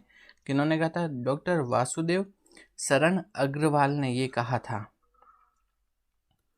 नेक्स्ट है कि भरतपुर प्रजामंडल और सरकार के बीच समझौते के अनुसार भरतपुर प्रजामंडल का नाम बदलकर क्या रखा गया?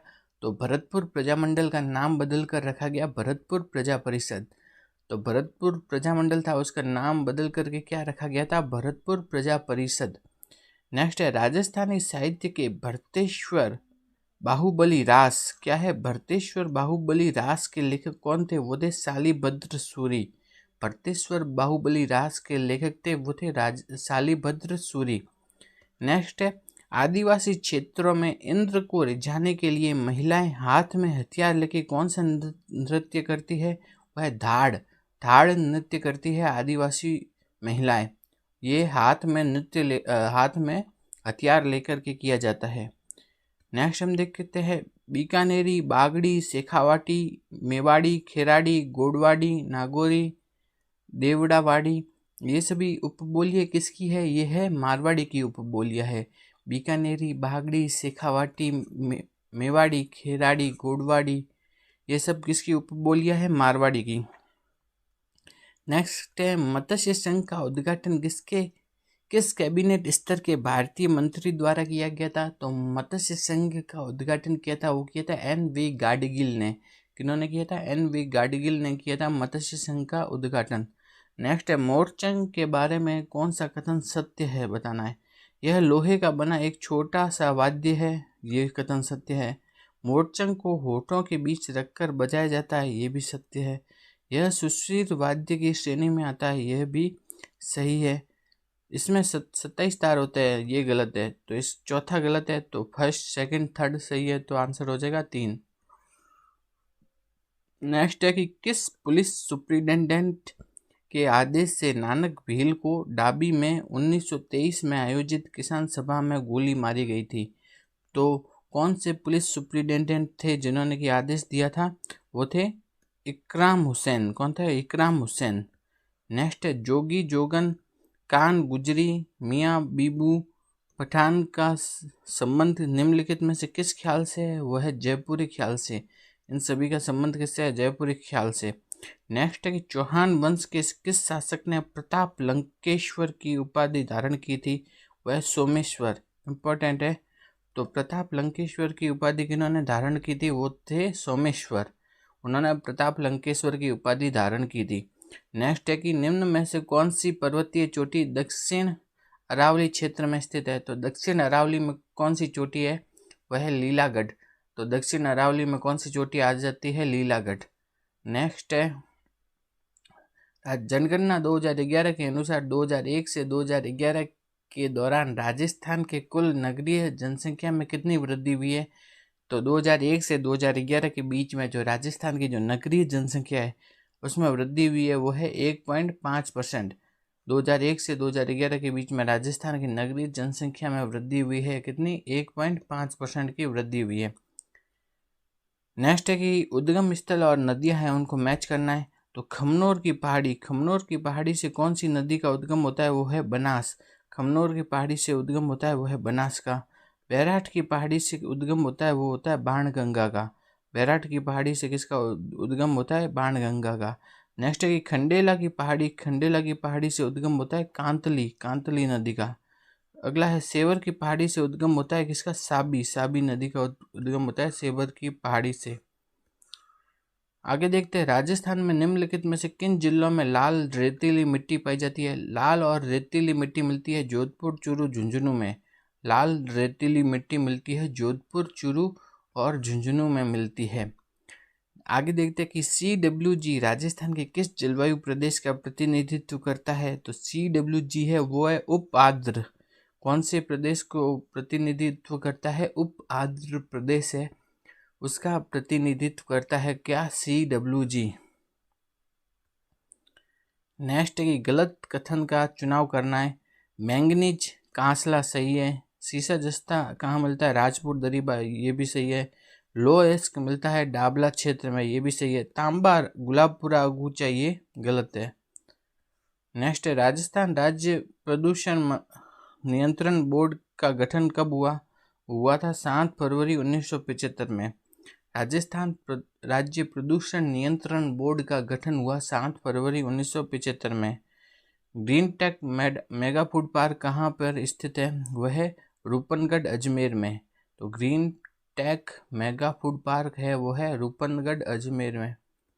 नेक्स्ट है किस वर्ष में राजस्थान ऊर्जा विकास एजेंसी रेडा की स्थापना की गई। तो राजस्थान ऊर्जा विकास एजेंसी यानी कि रेडा की स्थापना की गई 1985 में। राजस्थान ऊर्जा विकास एजेंसी की स्थापना की गई 1985।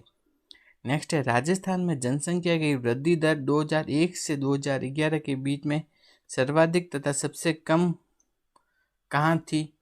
तो जो जनसंख्या वृद्धि दर है वो सबसे अधिक तो कौन से जिले की थी, बाड़मेर की। और सबसे कम किसकी है थी, वो है गंगानगर की। तो राजस्थान में जो जनसंख्या वृद्धि दर है वो सबसे अधिक तो थी बाड़मेर की और सबसे कम जनसंख्या वृद्धि दर है वो है गंगानगर की। नेक्स्ट है SDG रिपोर्ट 2023 में मरुस्थलीकरण से निपटने एवं निम्नीकृत भूमि और मिट्टी को बहाल करने का लक्ष्य निर्धारित किया गया है। ये कब तक का लक्ष्य निर्धारित किया गया है, वह है 2030 तक का। नेक्स्ट है निम्न में से कौन सा राजस्थान में अर्ध मरुस्थलीय भौतिक प्रदेश का भाग नहीं है। तो अर्ध मरुस्थलीय भौतिक प्रदेश में शेखावाटी, घग्गर, गोडवाड़ ये सब प्रदेश आ जाता है, लेकिन 56 का मैदान ये इसमें नहीं आता है। तो आंसर होगा 56 का मैदान। नेक्स्ट है कि राजस्थान सरकार के पेट्रोलियम निदेशालय के अनुसार राज्य को कितने संभावित पेट्रोलियम बेसिनों में वर्गीकृत किया गया है। तो कितने पेट्रोलियम बेसिन में बांटा गया है, वह है 4 पेट्रोलियम बेसिन में बांटा गया है राजस्थान को। नेक्स्ट है बुज झील किस जिले में है, वह है जैसलमेर में। बुज झील राजस्थान के कौन से जिले में है, जैसलमेर में स्थित है बुज झील। आगे देखते हैं अगला प्रश्न। भारत सरकार अधिनियम 1919 के द्वारा सर्वप्रथम किस प्रांत ने महिलाओं को वोट का अधिकार दिया था। तो भारत सरकार अधिनियम 1919 में कौन से किस प्रांत ने महिलाओं को वोट देने का अधिकार दिया था, वह है मद्रास ऐसा पहला राज्य था जिसने कि महिलाओं को वोट देने का अधिकार दिया था। AGG मुख्यालय को अजमेर से माउंट आबू कब स्थानांतरित किया गया था, वो किया गया था 1856 में। AGG जो मुख्यालय है उसको कहाँ से, अजमेर से माउंट आबू स्थापित किया गया था 1956 में। नेक्स्ट है कोटा राज्य ने ब्रिटिश सर्वोच्चता स्वीकार करने हेतु अंग्रेजों के साथ सर्वप्रथम संधि कब की थी। तो अंग्रेजों के साथ सर्वप्रथम संधि की थी वो की थी 26 दिसंबर 1817 में। तो कोटा ने अंग्रेजों के साथ सर्वप्रथम संधि की थी? वह 26 दिसंबर 1817। आगे हम देखते हैं, अगला प्रश्न है, राव चंद्रसेन के साथ संघर्ष के दौरान अकबर ने किसे जोधपुर का प्रशासक नियुक्त किया था? तो जोधपुर का प्रशासक बनाया था बीकानेर के राय सिंह को। किनको बनाया था? बीकानेर के राय सिंह को। नेक्स्ट देखते हैं कि निम्नलिखित में से किस अधिनियम के द्वारा केंद्र एवं प्रांतों के मध्य शक्तियों का पृथक्करण का प्रावधान किया गया है? तो केंद्र तथा प्रांतों के मध्य शक्तियों का प्रावधान कब किया गया है? वह है भारत सरकार अधिनियम 1935 के तहत। केंद्र तथा प्रांतों के बीच जो शक्तियों का पृथक्करण किया गया है वो किया गया है भारत सरकार अधिनियम 1935 के तहत किया गया है। नेक्स्ट हम देखते हैं आगे, भरतपुर प्रजामंडल के संदर्भ में निम्न में से कौन सा कथन सत्य है? तो वो देखना है। तो भरतपुर प्रजामंडल की स्थापना किन्होंने की थी? किशन लाल जोशी के प्रयासों से भी ये कथन सत्य है। नेक्स्ट है, 25 अक्टूबर 1939 में राज्य सरकार के समझौते के उपरांत इसका नाम परिवर्तित करके प्रजा परिषद कर दिया गया। तो बाद में भरतपुर प्रजामंडल का नाम बदल करके क्या कर दिया गया था? प्रजा परिषद कर दिया गया था। और कब किया गया था? 25 अक्टूबर 1939। तो ये भी कथन सत्य है। और तीसरा कथन है वो क्या है? गलत है। तो इसका आंसर हो जाएगा फर्स्ट और सेकंड कथन सत्य है। तो आंसर हो जाएगा फर्स्ट, ऑप्शन 1। नेक्स्ट हम देखते हैं आगे, निम्न में से किस रियासत के 600 विद्रोही सैनिकों की टुकड़ी 1857 की क्रांति के दौरान दिल्ली स्थित मुगल शासक बहादुर शाह जफर की सहायता के लिए पहुंची थी? वो है टोंक। टोंक के 600 सैनिक दिल्ली में मुगल बादशाह बहादुर शाह जफर की सहायता के लिए पहुंचे थे। वो कौन सा रियासत थी? टोंक। टोंक के सैनिक पहुंचे थे। नेक्स्ट है कि राजस्थान में मराठा गतिविधियों के विरुद्ध निम्न में से किस शासक ने सर्वप्रथम अंग्रेजों से सहायता मांगी थी? वह जोधपुर के विजय सिंह। जोधपुर के विजय सिंह ने सबसे पहले अंग्रेजों से सहायता मांगी थी मराठा गतिविधियों के विरुद्ध। आगे देखते हैं अगला प्रश्न, कर्नल जेम्स टोड के विषय में गलत कथन बताना है। इन्होंने दौलत राव सिंधिया के दरबार में सैनिक टुकड़ी में अपनी सेवाएं दी थी। सही है। नेक्स्ट है, इनकी पुस्तक पश्चिम भारत की यात्रा इनकी मृत्यु के पश्चात प्रकाशित हुई। ये भी सही है। इनके द्वारा बड़ौदा और अहमदाबाद का इतिहास लिखा गया। ये भी सही है। नेक्स्ट है, इनके द्वारा लिखित एनाल्स के प्रथम भाग में मारवाड़ और द्वितीय भाग में मेवाड़ राज्य के इतिहास का वर्णन है। ये कथन गलत है। तो आंसर हो जाएगा इसका फोर्थ। नेक्स्ट हम देखते हैं, मारवाड़ परगना विगत में कितने परगनों का विवरण है? तो मारवाड़ परगना विगत लिखी थी किसने थी? वो थी मुनोत नैन्सी ने। और इसमें कितने परगनों का विवरण है? वह है 7 परगनों का। तो मारवाड़ परगना विगत में कितने परगनों का विवरण है? वह 7 परगनों का विवरण है। नेक्स्ट है, निम्न में से किस संस्था के माध्यम से विजय सिंह पथिक ने बिचौलिया किसान आंदोलन को आगे बढ़ाया? तो है विद्या प्रचारिणी सभा। विजय सिंह पथिक ने विद्या प्रचारिणी सभा के माध्यम से बिचौलिया किसान आंदोलन को आगे बढ़ाया था। अगला प्रश्न है, अगले प्रश्न के बारे में हम देखते हैं, बीकानेर के व्यापारिक मार्गों एवं वाणिज्यिक करों की सूचना निम्न में से किन स्रोतों से मिलती है? वो मिलती है कागज बही से मिलती है। बीकानेर के व्यापारिक मार्गों और वाणिज्यिक करों की सूचना मिलती है कागज बही से। नेक्स्ट हम देखते हैं, निम्न में से कौन सा गोविंदगिरी द्वारा संचालित भील आंदोलन का प्रमुख केंद्र था? तो गोविंदगिरी द्वारा संचालित भील आंदोलन का जो प्रमुख केंद्र था वो क्या था? वो था बेड़सा। तो बेड़सा था उनका प्रमुख केंद्र। नेक्स्ट हम आगे देखते हैं, निम्न में से किस मुगल सेना नायक को द्विवेर के युद्ध में महाराणा प्रताप ने परास्त किया था? तो महाराणा प्रताप ने द्विवेर के युद्ध में कौन से मुगल सेना नायक को हराया था? वो हराया था सुल्तान खान को हराया था महाराणा प्रताप ने द्विवेर के युद्ध में। नेक्स्ट है, कौन से वो सुल्तान खान मुगल सेना की तरफ से किया था? सेनापति, उसको हराया था महाराणा प्रताप ने। नेक्स्ट हम देखते हैं, निम्न में से कौन से कथन नैन्सी रिख्यात के संबंध में सही है? तो नैन्सी रिख्यात के संबंध में जो सही कथन है वो बताने हैं। नैन्सी ने राजकीय संरक्षण से दूर रहकर अपने ग्रंथ की रचना की थी, ये सही है। नैन्सी ने प्रस्तुत तथ्यों के स्रोतों का उल्लेख किया था, ये भी सही है।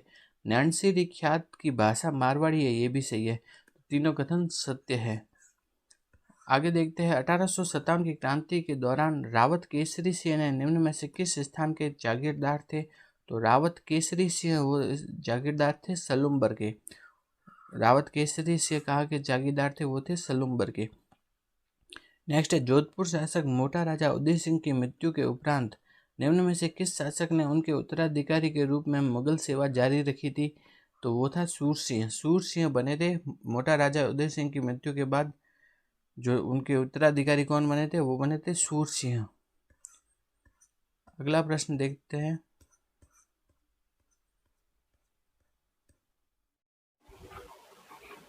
अब हम गुर्जर प्रतिहार राजवंश के बारे में कुछ महत्वपूर्ण पॉइंट देखते हैं। सबसे पहले हम देखते हैं कि गुर्जर प्रतिहारों की जो मंडोर शाखा है, तो मंडोर शाखा के संस्थापक कौन थे? वो थे हरिश्चंद्र। तो गुर्जर प्रतिहार है, उनकी मंडोर शाखा है, उनके संस्थापक थे वो थे हरिश्चंद्र थे। तो हरिश्चंद्र थे, उनका दूसरा नाम क्या था? रोहिलदी।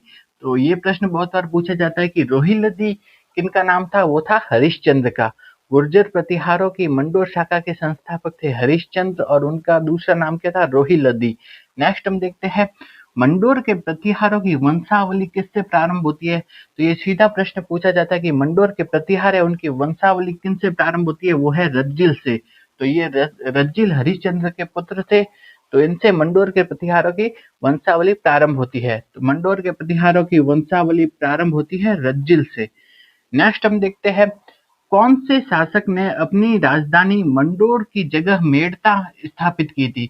तो ऐसे कौन से गुर्जर प्रतिहार शासक थे जिन्होंने की अपनी राजधानी मंडोर से हटाकर कहाँ स्थापित की थी? मेड़ता में स्थापित की थी। वो थे नागभट्ट प्रथम।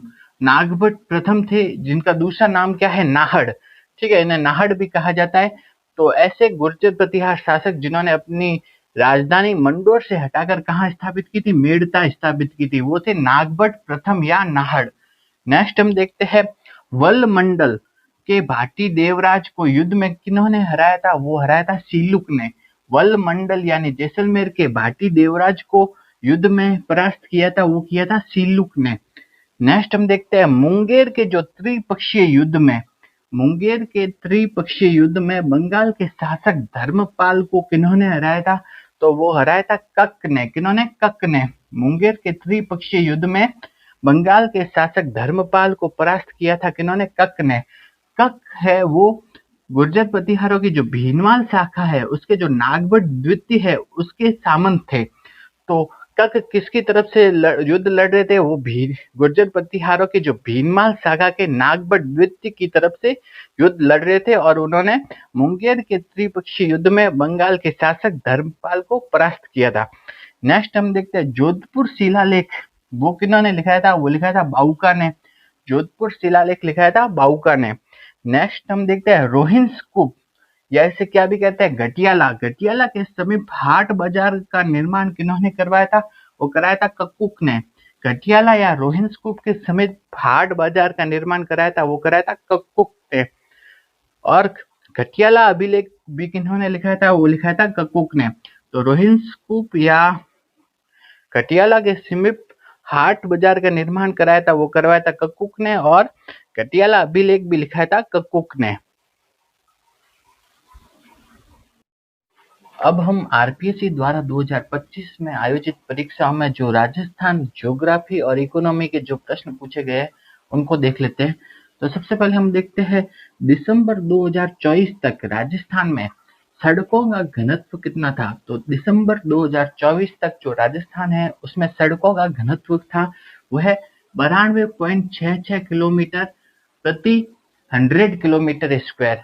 तो 2 दिसंबर 2024 तक राजस्थान में सड़कों का घनत्व था वो था 92.66 किलोमीटर है प्रति 100 किलोमीटर स्क्वायर में। तो दिसंबर 2024 तक राजस्थान में सड़कों का घनत्व कितना था? 92.66 किलोमीटर।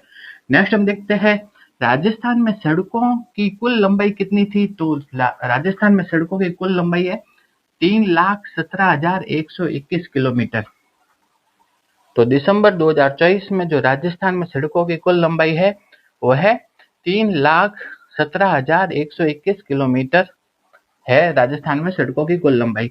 इसमें से राष्ट्रीय राजमार्ग की लंबाई कितनी है, वो है 10,790 किलोमीटर, जबकि राज्य राजमार्ग की लंबाई है वो है 17,376 किलोमीटर, और जबकि ग्रामीण सड़कों की लंबाई है वो है 2,06,318 किलोमीटर।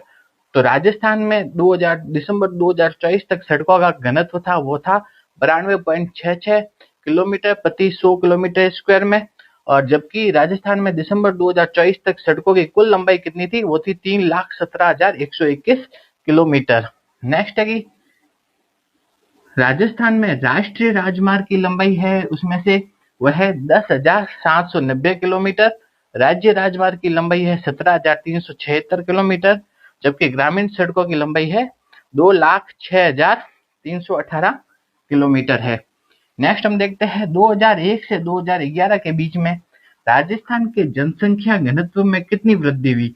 तो 2001 से लेकर के 2011 के बीच में जो राजस्थान का जो जनसंख्या घनत्व है उसमें वृद्धि कितनी हुई, तो वृद्धि हुई कितनी 35 की वृद्धि हुई है। तो 2001 में तो राजस्थान का जो जनसंख्या घनत्व था वो कितना था, 165 व्यक्ति प्रति वर्ग किलोमीटर। तो 165 व्यक्ति प्रति वर्ग किलोमीटर था 2001 में राजस्थान का जनसंख्या घनत्व, जबकि 2011 में राजस्थान का जनसंख्या घनत्व कितना हो गया, 200 व्यक्ति प्रति वर्ग किलोमीटर। तो 2001 में तो था 165 व्यक्ति प्रति वर्ग किलोमीटर, जबकि 2011 में हो गया 200 व्यक्ति प्रति वर्ग किलोमीटर इसका जनसंख्या घनत्व हो गया। तो वृद्धि कितनी हो गई, 35 की वृद्धि हो गई। 2001 से 2011 के बीच में राजस्थान के जनसंख्या घनत्व में वृद्धि हुई कितनी, 35 की वृद्धि हुई। नेक्स्ट हम देखते हैं 2022-23 में गेहूं के उत्पादन में कौन से जिलों ने अग्रणी है वो देखते हैं। सबसे पहले आगे कौन है, हनुमानगढ़, उसके बाद है गंगानगर, फिर चित्तौड़ और फिर बूंदी। तो गेहूं के उत्पादन का जो क्रम है, सबसे अधिक गेहूं कहाँ होता है, हनुमानगढ़, फिर गंगानगर में, फिर चित्तौड़ में और फिर बूंदी में। तो सबसे पहले देखते हैं श्रीराम सीमेंट। श्रीराम सीमेंट कहाँ पे स्थापित है, वो है कोटा में। तो श्रीराम सीमेंट कहाँ है, कोटा में। नेक्स्ट देखते हैं एसीसी सीमेंट। एसीसी सीमेंट कहाँ है, वो है बूंदी में। एसीसी सीमेंट है बूंदी में। अगला है मंगलम सीमेंट। मंगलम सीमेंट कहाँ स्थित है, वो है कोटा में स्थित है। मंगलम सीमेंट है कोटा में। नेक्स्ट है जेके लक्ष्मी सीमेंट। जेके लक्ष्मी सीमेंट कहाँ है, सिरोही में है। जेके लक्ष्मी सीमेंट कहाँ है, सिरोही में। नेक्स्ट है बिरला सीमेंट। बिरला सीमेंट कहाँ है, चित्तौड़ में। बिरला सीमेंट कहाँ है, चित्तौड़ में। नेक्स्ट है जेके सीमेंट। जेके सीमेंट है निम्बाहेड़ा में। तो जेके लक्ष्मी सीमेंट तो कहाँ है, सिरोही में, जबकि जेके सीमेंट कहाँ है, निम्बाहेड़ा में। जेके लक्ष्मी सीमेंट तो है सिरोही में और जेके सीमेंट है निम्बाहेड़ा में। नेक्स्ट है आदित्य सीमेंट। आदित्य सीमेंट कहाँ स्थापित है, वो है चित्तौड़ में। कहाँ है, चित्तौड़ में। और श्री सीमेंट कहाँ स्थापित है, वो है ब्यावर में। तो ये पूछा गया है अभी RPSC first grade teacher exam में। श्री सीमेंट कहाँ है, कोटा में है। आदित्य सीमेंट कहाँ है, चित्तौड़ में। जेके लक्ष्मी सीमेंट है सिरोही में है। एसीसी सीमेंट कहाँ है, बूंदी में स्थित है। नेक्स्ट देखते हैं खनिज, और वो कहाँ मिलते हैं, वो तो नाथ की रेरी, नाथ की नेरी, ठीक है। तो ये कहाँ स्थित है, भीलवाड़ा में स्थित है। तो नाथ की नेरी ये स्थान है जो कि कहाँ स्थित है, भीलवाड़ा में। और यहाँ पे कौन सा खनिज प्राप्त होता है, यहाँ पे अब्रक। यहाँ पे क्या निकलता है, अब्रक निकलता है, ठीक है। तो नाथ की नेरी ये किसके लिए प्रसिद्ध है, ये है अब्रक के लिए प्रसिद्ध है, और कहाँ स्थित है, भीलवाड़ा में। इंपॉर्टेंट है। तो नाथ की नेरी कहाँ है, भीलवाड़ा में, और किसके लिए प्रसिद्ध है, अब्रक के लिए। तो नेक्स्ट है काला खूटा, लीलवानी, तलवाड़ा, ये सभी स्थान कहाँ स्थित है, बांसवाड़ा में स्थित है। और यहाँ पे कौन से खनिज का खनन होता है, वो है मैंगनीज। यहाँ पे कौन सा खनिज का खनन होता है, मैंगनीज का। तो काला खूटा, लीलवानी, तलवाड़ा कहाँ स्थित है, बांसवाड़ा में। और यहाँ पे कौन से खनिज का खनन होता है, वो है मैंगनीज। नेक्स्ट है खोदरीबा, थानागाजी, कुशलगढ़, सेनपरी, भगत का बास, ये सभी कहाँ स्थित है? अलवर में। तो खोदरीबाह, थानागाजी, कुशलगढ़, सेनपरी, भगत का बास, ये सभी है अलवर में। और यहाँ पे कौन से खनिज का खनन होता है? वो है तांबे का। यहाँ पे किसका खनन होता है? तांबे का। नेक्स्ट है रामपुरा अगुचा तथा गुलाबपुरा, ये कहाँ स्थित है? भीलवाड़ा में स्थित है। और यहाँ पे किसका खनन होता है? सीसा जस्ता का। तो नाथ की नेरी कहाँ है? भीलवाड़ा में, अभ्रक के लिए प्रसिद्ध है। कालाखूटा, लीलवानी, तलवाड़ा कहाँ है? बांसवाड़ा में और मैंगनीज के लिए प्रसिद्ध है। खोदरीबा, थानागाजी, कुशलगढ़, सेनपरी तथा भगत का बास, ये कहाँ है? अलवर में और ये तांबे के लिए प्रसिद्ध है। रामपुरा अगुचा तथा गुलाबपुरा कहाँ है? भीलवाड़ा में और ये सीसा जस्ता के लिए प्रसिद्ध है। तो सबसे पहले हम देखते हैं मध्य अरावली। तो मध्य अरावली के अंतर्गत कौन कौन सी पहाड़ियां आती है? तो पहला तो क्या गया? तारागढ़ और दूसरा नाग पहाड़। इम्पोर्टेंट है, पूछा जाता है बार बार कि निम्न में से कौन सी पहाड़ी है जो कि मध्य अरावली के अंतर्गत आती है? एक तो तारागढ़ और दूसरा नाग पहाड़। ये दोनों कहाँ स्थित है? ये दोनों स्थित है अजमेर में। अजमेर में स्थित है। और ये किसके अंतर्गत आती है? ये आती है मध्य अरावली के अंतर्गत। एक तो हो गई तारागढ़ और दूसरी हो गई नाग पहाड़। ये दोनों किस में आती है? मध्य अरावली में। और ये स्थित है अजमेर में। नेक्स्ट है कि राजस्थान की लंबाई और चौड़ाई की दूरियों में अंतर। तो राजस्थान की लंबाई और चौड़ाई है, उसकी दूरियों में अंतर कितना है? तो राजस्थान का उत्तर से दक्षिण, तो राजस्थान की उत्तर से दक्षिण की जो लंबाई है वो कितनी है? वो है 826 किलोमीटर। और जबकि जो पूर्व से पश्चिम की दूरी है वो कितनी है? वो है 869 किलोमीटर। तो इन दोनों का अंतर करेंगे तो कितना आ जाएगा? 43 किलोमीटर। तो पूर्व से पश्चिम और उत्तर से दक्षिण की जो दूरी है उसमें अंतर कितना है? वह है 43 किलोमीटर का। नेक्स्ट देखते हैं कि घग्गर नदी कहाँ पे विलीन हो जाती है? तो घग्गर नदी विलीन हो जाती है, वो विलीन होती है कहाँ? भटनेर में। तो घग्गर नदी कहाँ पे विलीन हो जाती है? वो विलीन हो जाती है भटनेर में। नेक्स्ट है राजस्थान में स्पाइस पार्क कहाँ है? तो राजस्थान में स्पाइस पार्क दो जगह है। एक तो है रामपुरा भाटिया जोधपुर में, दूसरा है रामगंज मंडी कोटा में। तो स्पाइस पार्क कहाँ है? रामगंज मंडी कोटा में और रामपुरा भाटिया जोधपुर में। नेक्स्ट है ग्रीन एनर्जी कॉरिडोर राजस्थान के कितने जिलों से होकर के गुजरेगा? तो ग्रीन एनर्जी कॉरिडोर है वो राजस्थान के कितने? 5 जिलों से होके गुजरेगा। नेक्स्ट है कि किस स्थान पर सूती वस्त्र उद्योग नहीं है? तो ऐसा कौन सा स्थान है जहाँ पे सूती वस्त्र के उद्योग नहीं है? वो है जालोर। जालोर में कोई भी सूती वस्त्र का उद्योग नहीं है। तो सबसे पहले हम देखते हैं राजस्थान का लिंगानुपात। 2011 की जनगणना के अनुसार राजस्थान का लिंगानुपात कितना है? वह है 928। तो 2011 की जनगणना के अनुसार जो राजस्थान का जो लिंगानुपात है वो कितना है? 928 है। नेक्स्ट है, अब ये प्रश्न पूछा गया था आपके 2025 में एक एग्जाम में पूछा गया था, राजस्थान में ऐसे जिलों की संख्या जिनका लिंगानुपात राजस्थान के औसत लिंगानुपात से अधिक है। तो ऐसे जिले जिनका कि लिंगानुपात राजस्थान का जो औसत लिंगानुपात है यानी 928 है तो उससे अधिक है। तो 928 से अधिक लिंगानुपात वाले जिलों की संख्या कितनी है? वह है 18 जिले। तो 928 से अधिक लिंगानुपात वाले जिलों की संख्या है वो कितनी है? 18।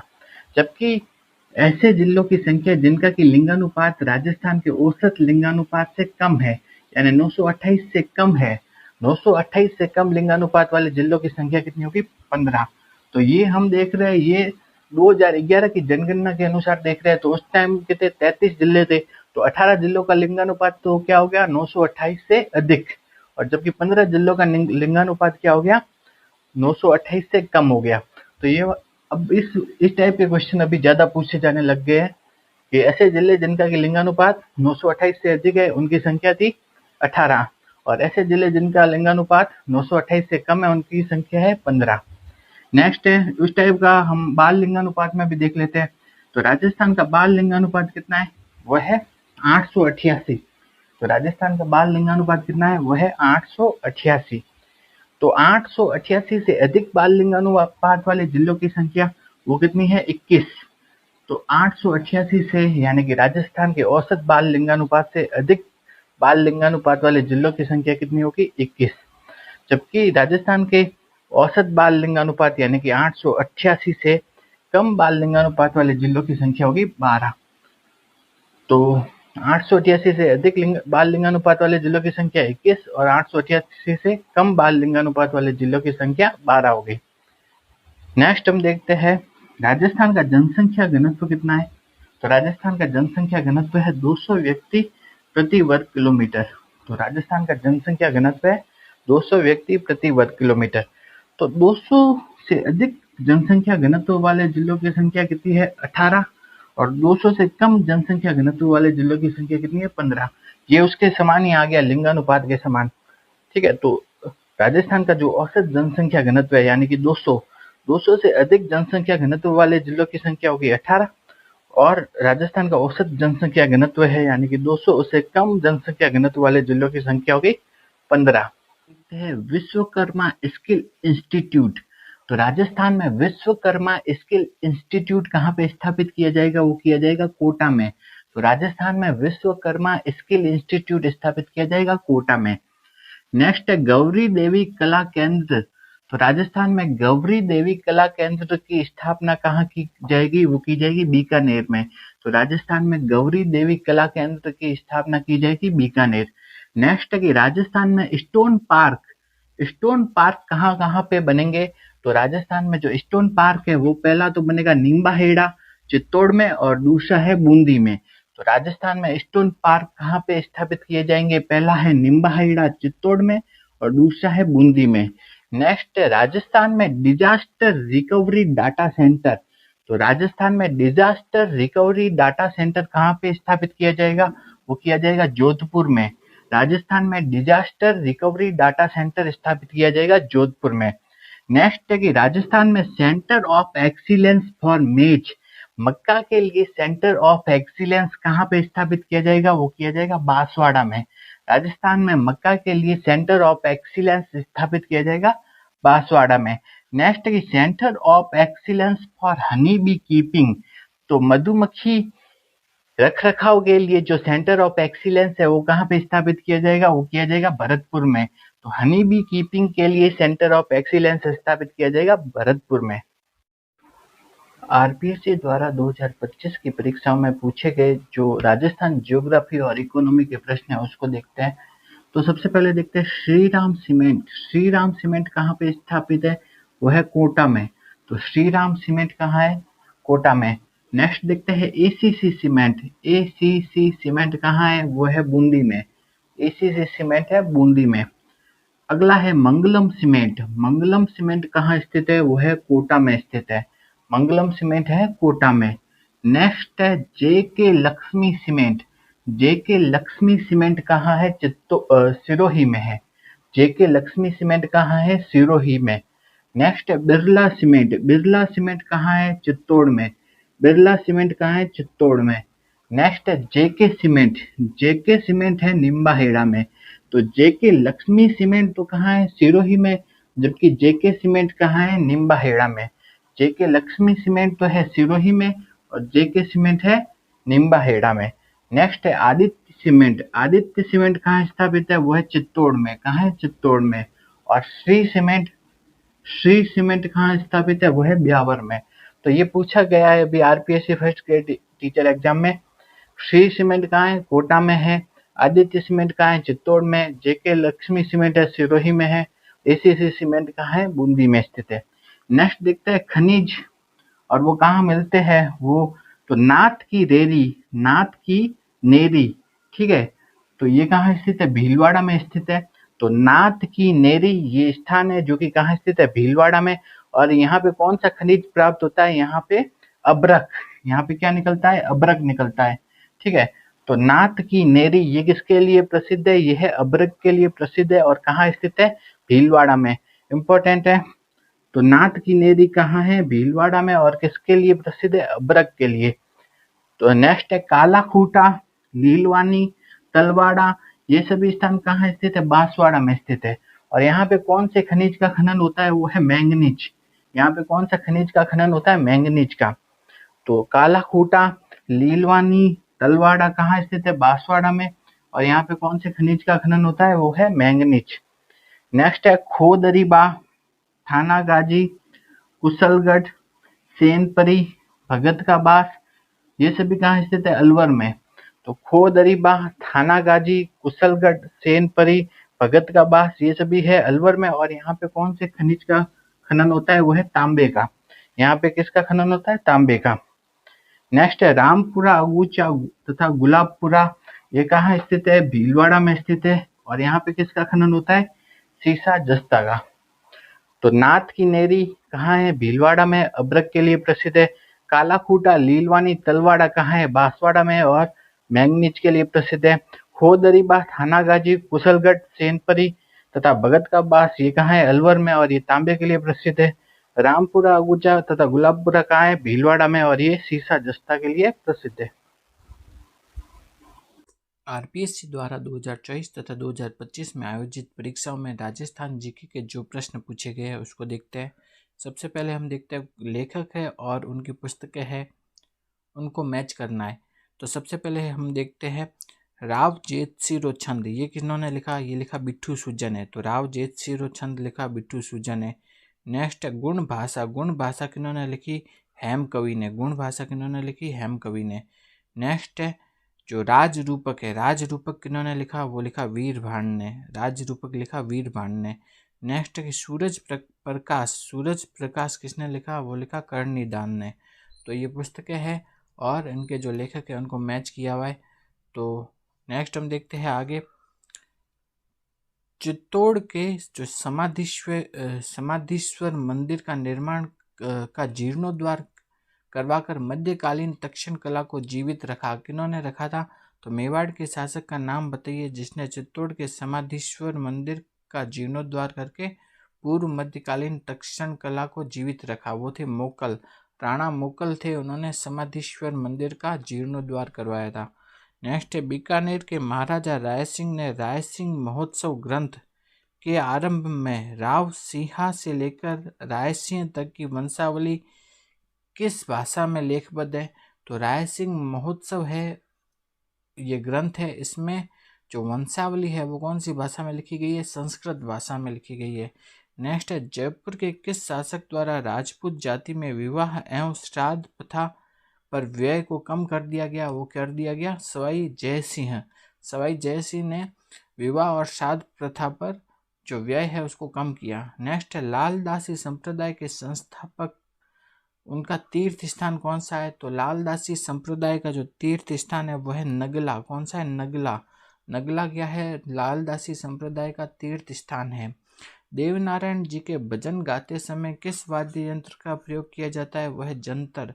देवनारायण जी के भजन गाते समय जंतर वाद्य यंत्र बजाया जाता है। नेक्स्ट है कि निम्न में से कौन से राजस्थान के क्रांतिकारी राव गोपाल सिंह खरवा के सहयोगी थे, तो राव गोपाल सिंह खरवा के जो सहयोगी थे वो कौन थे, दामोदर दास राठी, केसरी सिंह बारठ, रास बिहारी बोस, सचिंद्र नाथ सान्याल, ये सभी क्रांतिकारी राव गोपाल सिंह खरवा के सहयोगी थे ये सभी। नेक्स्ट राजपूताने में प्रचलित प्राचीन लिपि का नाम क्या था, तो राजपूताने में कौन सी प्राचीन लिपि चलती थी, वो है ब्राह्मी। कौन सी, ब्राह्मी। नेक्स्ट है विष्णुई संप्रदाय के प्रवर्तक जम्बो जी का निधन कहाँ हुआ, तो जम्बो जी का निधन हुआ था, वो हुआ था तालवा में। कहाँ, तालवा में हुआ था जम्बो जी का निधन। नेक्स्ट हम देखते हैं आगे, निम्न में से कौन सा ठिकाना मेवाड़ की चित्रांकन शैली का केंद्र नहीं था, तो वो है बर। बर है ना, मेवाड़ की चित्रांकन शैली का केंद्र नहीं था, नहीं। ठीक है। नेक्स्ट है विजय सिंह पथिक को 1915-16 में बिजोलिया किसान आंदोलन का नेतृत्व करने के लिए निवेदन करने वाले व्यक्ति कौन थे, तो बिजोलिया किसान आंदोलन का नेतृत्व करने के लिए विजय सिंह पथिक को आमंत्रित किया था, वो किया था साधु सीताराम दास ने आमंत्रित किया था। नेक्स्ट है तुलसा भील राजपूताना के किस स्वतंत्रता सेनानी के संदेशवाहक थे, तो तुलसा भील जो संदेशवाहक थे वो थे किसके, विजय सिंह पथिक के। तो तुलसा भील संदेशवाहक थे किनके, विजय सिंह पथिक के। नेक्स्ट है ओजियाना पुरातत्व स्थल में खुदाई में निम्न में से कौन सा सत्य है, तो तांबे की चूड़ियाँ और तांबे की शैल अंगूठी और मादलिया उल्लेखनीय आभूषण प्राप्त हुए हैं, ये कथन इसका सही है। नेक्स्ट है राजस्थान में अनुप्रस्थ बालू का स्तूप कहाँ मिलते हैं? एक तो मिलते हैं बीकानेर के पूगल में और गंगानगर के सूरतगढ़ में। तो इन दोनों स्थानों पर ये क्या मिलते हैं? अनुप्रस्थ बालू का स्तूप। ए और बी सही है, तो ए और बी सही है, तो आंसर हो जाएगा फोर्थ, ए और बी। तो अनुप्रस्थ बालू का स्तूप मिलता है बीकानेर के पूगल में और गंगानगर के सूरतगढ़ में। नेक्स्ट है रॉक फॉस्फेट। रॉक फॉस्फेट कहाँ मिलता है? वो है जामरकोटड़ा में। तो जामरकोटड़ा किसके लिए प्रसिद्ध है? रॉक फॉस्फेट के लिए। नेक्स्ट है जनगणना 2001 से 2011 के बीच में राजस्थान में बाल लिंगानुपात में अंतर क्या था? तो 2001 है, उसमें राजस्थान का बाल लिंगानुपात था 909। 2001 में तो बाल लिंगानुपात था 909 और 2011 में बाल लिंगानुपात हो गया 888। तो 2001 से 2011 के बीच में जो बाल लिंगानुपात में अंतर कितना आया? वो आया 21 का, 21 की कमी हो गई। ठीक है, तो 2001 में तो बाल लिंगानुपात ज़्यादा था, कितना था? 909 था। और 2011 में बाल लिंगानुपात हो गया वो कम हो गया, कितना हो गया? 888 हो गया। तो बाल लिंगानुपात में कितनी कमी आई? वो आई 21 की कमी आई। नेक्स्ट हम देखते हैं निम्न में से कौन सा सुमिलित नहीं है? रेवरीना मृदा गंगानगर में, बिल्कुल सही है। जिप्सी फेरस मृदा कहाँ मिलती है? बीकानेर में। सिरोजेम मिट्टी है हनुमानगढ़ चूरू में नहीं मिलती, ये कथन गलत है। तीसरा कथन गलत है। स्लेटी मिट्टी कहाँ मिलती है? जालोर पाली में, ये भी सही है। तो इसमें गलत कथन पूछा था, तो आंसर होगा थर्ड। आंसर क्या होगा? थर्ड, सी। नेक्स्ट हम देखते हैं 2011 की जनगणना के अनुसार राजस्थान के निम्नलिखित किन जिलों में जनसंख्या घनत्व 401 से 500 के बीच में था? तो 401 से 500 के बीच में जो जनसंख्या घनत्व वाले जिले हैं वो कौन है? अलवर और दौसा। अलवर का है 438 और दौसा का है 476, और जबकि भरतपुर का 503 हो जाता है और धौलपुर का 398 है 400 से कम में। तो 401 से 500 के बीच वाले जिले कौन से हैं? अलवर और दौसा। तो राजस्थान में से दो जिले हैं जिनका की जनसंख्या घनत्व 500 से अधिक है। एक तो आ गया जयपुर और दूसरा भरतपुर, ये दो रहते हैं। नेक्स्ट है बंद बारेठा और मोती झील, ये दोनों कहाँ स्थित है? भरतपुर में। बंद बारेठा और मोती झील कहाँ है? भरतपुर में।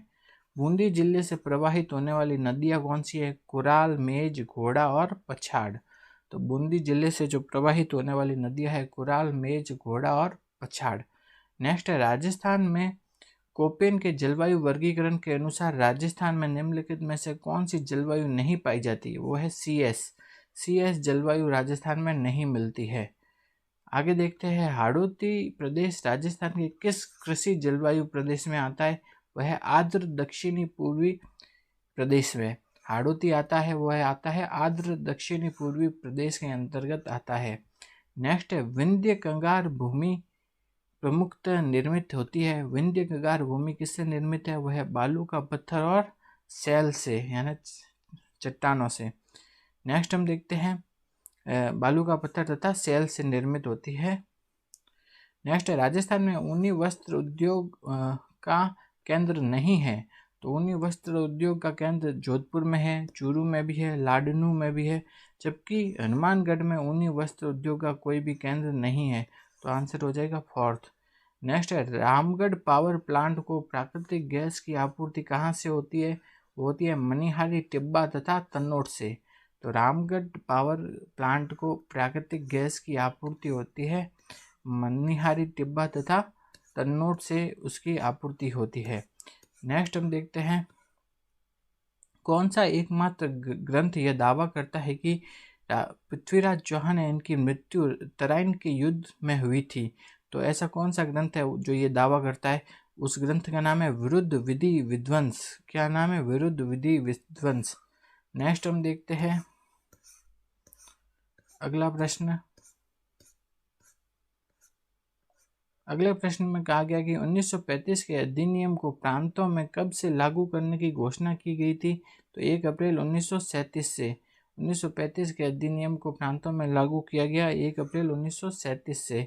नेक्स्ट है कि आगे देखते हैं मारवाड़ परगनारी विगत के रचनाकार कौन थे? वो थे मुहणोत नैन्सी। मारवाड़ परगनारी विगत के रचनाकार कौन थे? वो थे मुहणोत नैन्सी। नेक्स्ट अगला प्रश्न देखते हैं। अगले प्रश्न में क्या कहा गया है, रियासतकालीन अड़सट्टा क्या है। तो अड़सट्टा किसको कहते थे, वह जयपुर राज्य के परगनों की आय व्यय का जो रिकॉर्ड होता था ना, उसे क्या कहते थे, अड़सट्टा। नेक्स्ट है 1856 में एजीजी का मुख्यालय अजमेर से स्थानांतरित कर दिया था। कहाँ पे स्थानांतरित किया था, माउंट आबू में। और वो कब स्थानांतरित किया था, 1856 में। नेक्स्ट है बिजोलिया किसान आंदोलन में कब किसानों ने अशिक्षित जोतों से त्यागपत्र देना प्रारंभ किया था। तो अशिक्षित जोते हैं उनसे त्यागपत्र दिया था 1927 में। किसानों ने बिजोलिया किसान आंदोलन में जो अशिक्षित जो जोते हैं उनसे त्यागपत्र दिया था, कब दिया था, 1927 में दिया था त्यागपत्र। नेक्स्ट हम आगे देखते हैं अगला प्रश्न। अगले प्रश्न में देखते हैं, ब्रिटिश संधि पर हस्ताक्षर के समय कोटा के प्रशासक कौन थे, वो थे जालिम सिंह झाला। ब्रिटिश संधि पर हस्ताक्षर किए उस टाइम कोटा के जो प्रशासक थे वो थे जालिम सिंह झाला। नेक्स्ट है गांधी जी के संदेश अनुसार मोतीलाल जो तेजावत थे उन्होंने अपने आप को पुलिस के समक्ष कब समर्पित किया था, वो किया था 4 जून 1929 को। तो तेजावत जी थे, उन्होंने अपने आप को पुलिस के समक्ष समर्पित कब किया था, वो किया था 4 जून 1929 को। और किसके कहने पे, गांधी जी के कहने पे। नेक्स्ट है सामीप्य मुक्ति किससे संबंधित है, उनका संबंध है मीराबाई से। सामीप्य मुक्ति का संबंध है मीराबाई से। नेक्स्ट है मैं ऐसे 10 किलो को भी मुसलमान के एक बाल के बराबर महत्व नहीं देता, ये किसने कहा था, ये कहा था जलालुद्दीन खिलजी ने कहा था और रणथंभौर दुर्ग के बारे में कहा था। तो जलालुद्दीन खिलजी ने और रणथंभौर दुर्ग के बारे में ऐसा कहा था। नेक्स्ट है लावा, जिसे ब्रिटिश द्वारा 1867 में पृथक ठिकाने के रूप में मान्यता दी थी, उसे वो पहले किस राज्य पर आश्रित था, वो था टोंक। टोंक में ही था लावा ठिकाना, जिसे बाद में अलग ठिकाने के रूप में मान्यता दे दी गई थी। तो लावा किस में था, पहले टोंक में। नेक्स्ट है 1857 में जोधपुर महाराजा तख्त सिंह ने किसके आदेश से अपने राज्य की अश्वारोही सेना अजमेर भेजी थी। तो तख्त सिंह थे, महाराजा तख्त सिंह, उन्होंने अपने राज्य की जो अश्वारोही सेना है वो अजमेर भेजी थी। वो किसके आदेश पर भेजी थी, वो भेजी थी मैक मैसन के आदेश पे उन्होंने अजमेर भेजी थी। नेक्स्ट है राजस्थान के आधुनिक इतिहास लेखन का जनक किन्हें माना जाता है, वो माना जाता है जेम्स टोड को। वो किन्हें माना जाता है, जेम्स टोड। नेक्स्ट है महाराणा प्रताप ने चावंड में अपनी राजधानी की स्थापना कब की थी। तो महाराणा प्रताप ने चावंड को अपनी राजधानी बनाया था 1585 में।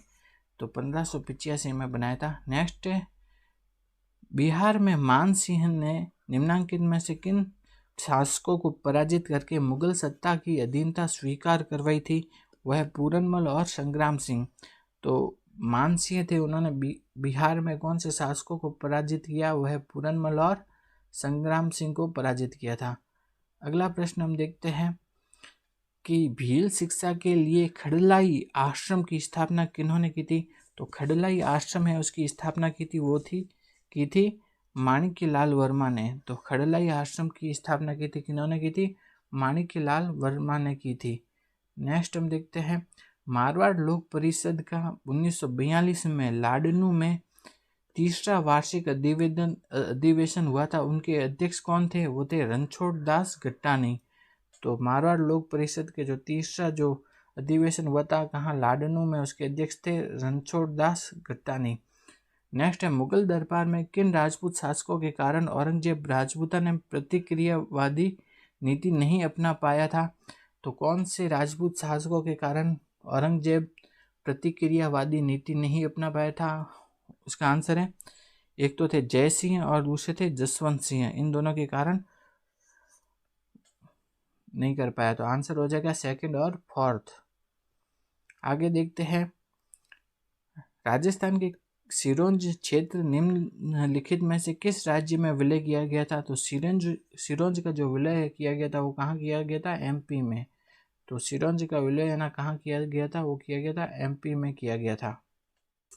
आरपीएससी द्वारा 2024 तथा 2025 में आयोजित परीक्षाओं में राजस्थान जीके के जो प्रश्न पूछे गए उनको देखते हैं।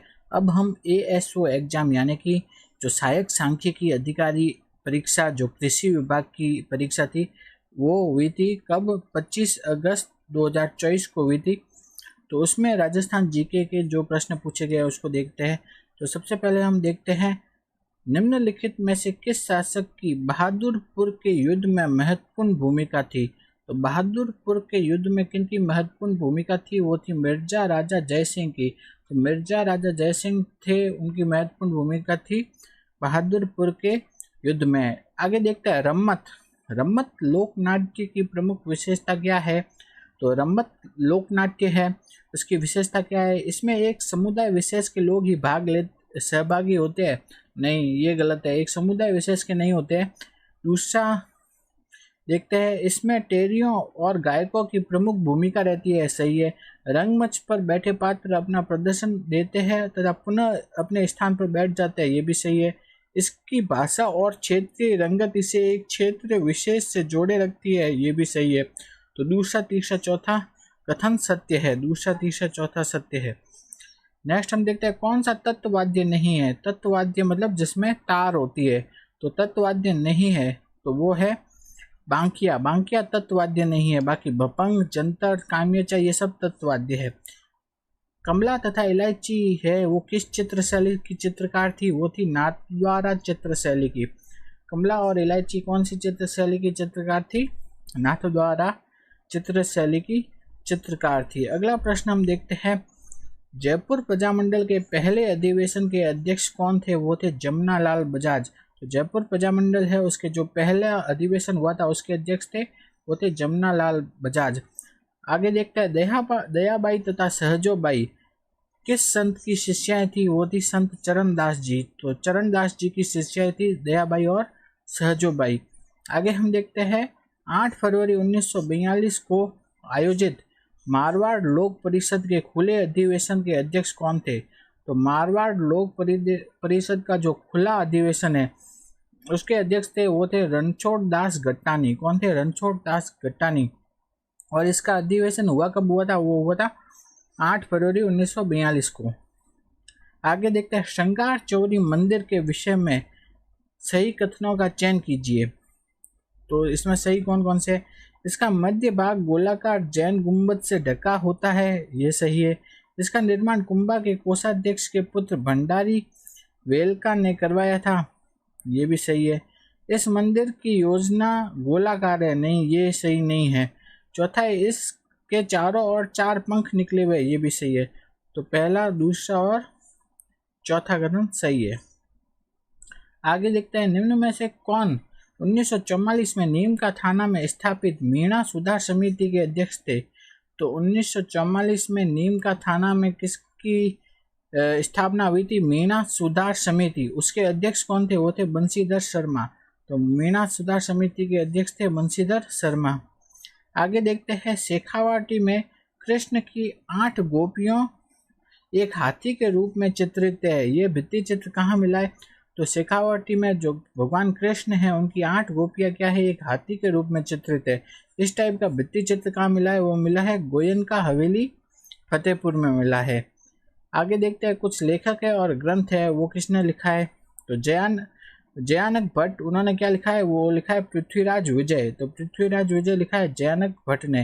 दूसरा देखते हैं हमीर महाकाव्य। हमीर महाकाव्य लिखा है नयचंद्र सूरी ने। हमीर महाकाव्य किन्होंने लिखा है, नयचंद्र सूरी ने। नेक्स्ट देखते हैं प्रबंध कोश। प्रबंध कोश किन्होंने लिखा है, वो लिखा है राजशेखर ने। प्रबंध कोश लिखा है राजशेखर ने। नेक्स्ट है सुरजन चरित, वो लिखा है चंद्रशेखर ने।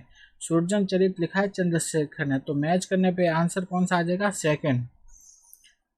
आगे देखते हैं बिचौलिया किसान आंदोलन से कौन सा कथन सत्य है, ये बताना है। पहला है 1903 ईस्वी में राव कृष्ण सिंह ने बिचौलिया क्षेत्र में चौरी कर लगाया था। तो चौरी कर किसने लगाया था, वो लगाया था राव कृष्ण सिंह ने। तो हाँ ये बात सही है। दूसरा पृथ्वी सिंह ने मेवाड़ द्वारा नए जागीरदार से तलवार बंदाई के रूप में ली गई रकम का भार जनता पर डाल दिया था।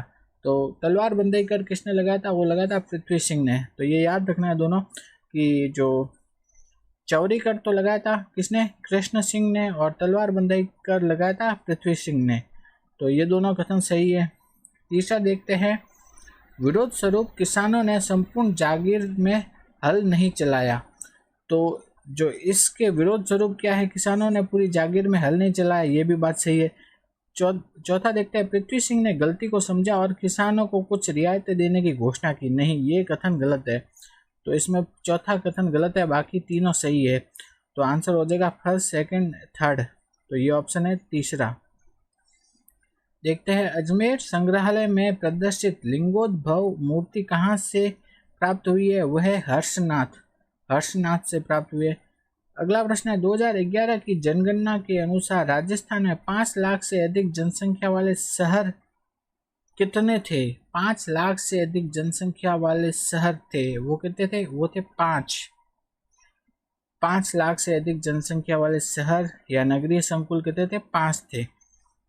नेक्स्ट है कि 2011 की जनगणना के अनुसार राजस्थान में 15 से 24 वर्ष की आयु के युवाओं की साक्षरता दर कितनी थी? वो थी 81.73। कितनी थी? 81.73।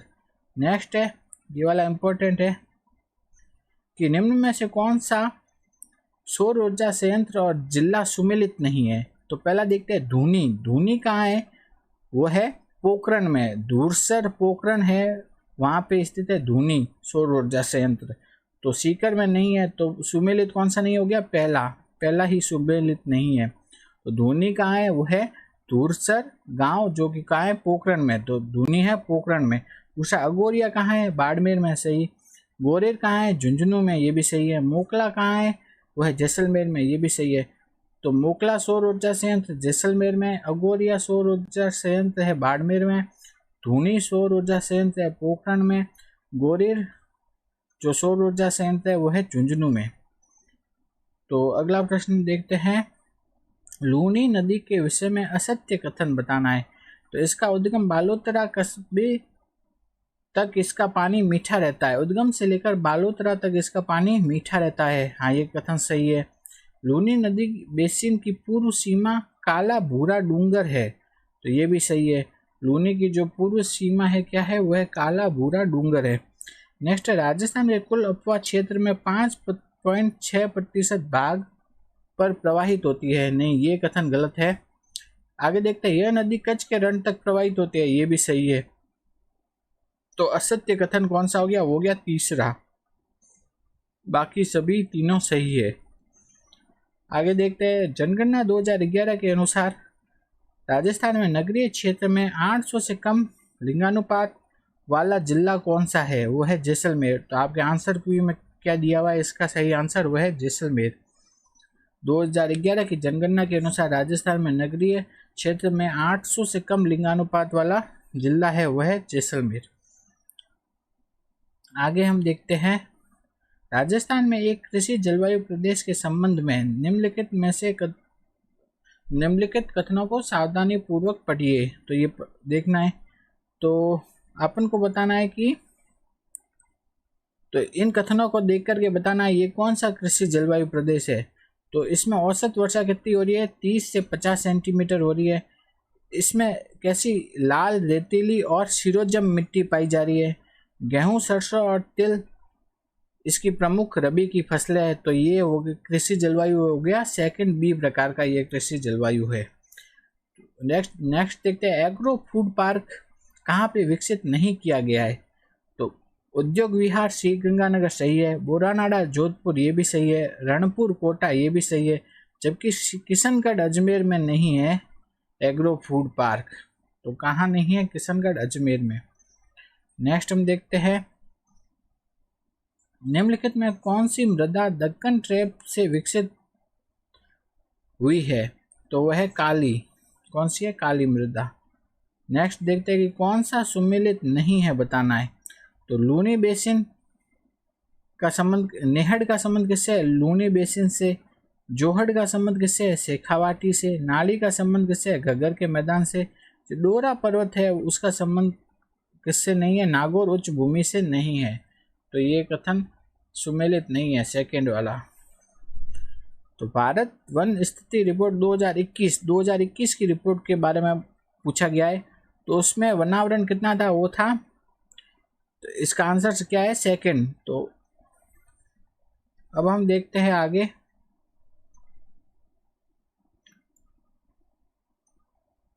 अब देखते हैं कि राजस्थान के निम्नलिखित में से असतत खनन के पर्यावरणीय प्रभाव कौन से हैं। तो अस्थिर खनन से क्या क्या पर्यावरण पर प्रभाव पड़ते हैं वो देखते हैं। वायु प्रदूषण होता है, जैव विविधता का ह्रास होता है, भूमि क्षरण होता है, सतही तथा भूजल प्रदूषण होता है। ये चारों होते हैं इससे, तो इसका आंसर होगा फर्स्ट। नेक्स्ट देखते हैं, मुख्यमंत्री युवा संबल योजना 2024 के अंतर्गत पुरुष तथा महिला बेरोजगारी भत्ता क्रमश कितना है। तो पुरुष और महिला बेरोजगारी भत्ता कितना है। पुरुष को तो कहते हैं 4,000 रुपये और महिला को कहते हैं 4500 रुपये प्रदान किए जाते हैं। आगे हम देखते हैं, सूखा संभावित क्षेत्र कार्यक्रम में शुरुआत में भारत सरकार तथा राजस्थान सरकार में वित्त पोषण का अनुपात कितना था। तो वो था 50-50% दोनों का अनुपात था। तो सूखा संभावित क्षेत्र कार्यक्रम, उसमें जो शुरुआत में भारत सरकार और राजस्थान सरकार का वित्त पोषण कितना था, 50-50% दोनों का। आगे देखते हैं, चीनी उद्योग के स्थानीयकरण के को कौन से कारक प्रभावित करते हैं। तो कौन कौन से कारक है। तो मिल के आसपास के क्षेत्रों में गन्ने की उपलब्धता होनी चाहिए, ये सही है। परिवहन की सुविधा उपलब्ध होनी चाहिए। सल्फर एवं चूने की उपलब्धता होनी चाहिए। सस्ता एवं कुशल श्रम उपलब्ध होना चाहिए। ये चारों चीज़ें मिलती है तब एक चीनी उद्योग आसानी से खोला जा सकता है। नेक्स्ट हम देखते हैं, हाल ही में किस जिले में बॉक्साइट की प्राप्ति हुई है। तो वो हुई है कोटा में। कहाँ, कोटा में हुई है। नेक्स्ट है, मई 2024 में दूरदर्शन किसान चैनल द्वारा लॉन्च किए गए एआई एंकर्स के नाम निम्नलिखित में से कौन से है। तो मई 2024 में दूरदर्शन किसान चैनल है, उसने अपने एआई एंकर्स मतलब आर्टिफिशियल इंटेलिजेंस से एंकर बनाए थे। उन एंकर्स के नाम क्या है। एक का नाम तो है क्या है, क्रिश, और दूसरे का नाम है भूमि। तो दूरदर्शन किसान चैनल है, उसने मई 2024 में अपने एआई यानी आर्टिफिशियल इंटेलिजेंस एंकर्स बनाए थे। उन दोनों का नाम क्या है, क्रिश और भूमि। देखते हैं अगला प्रश्न।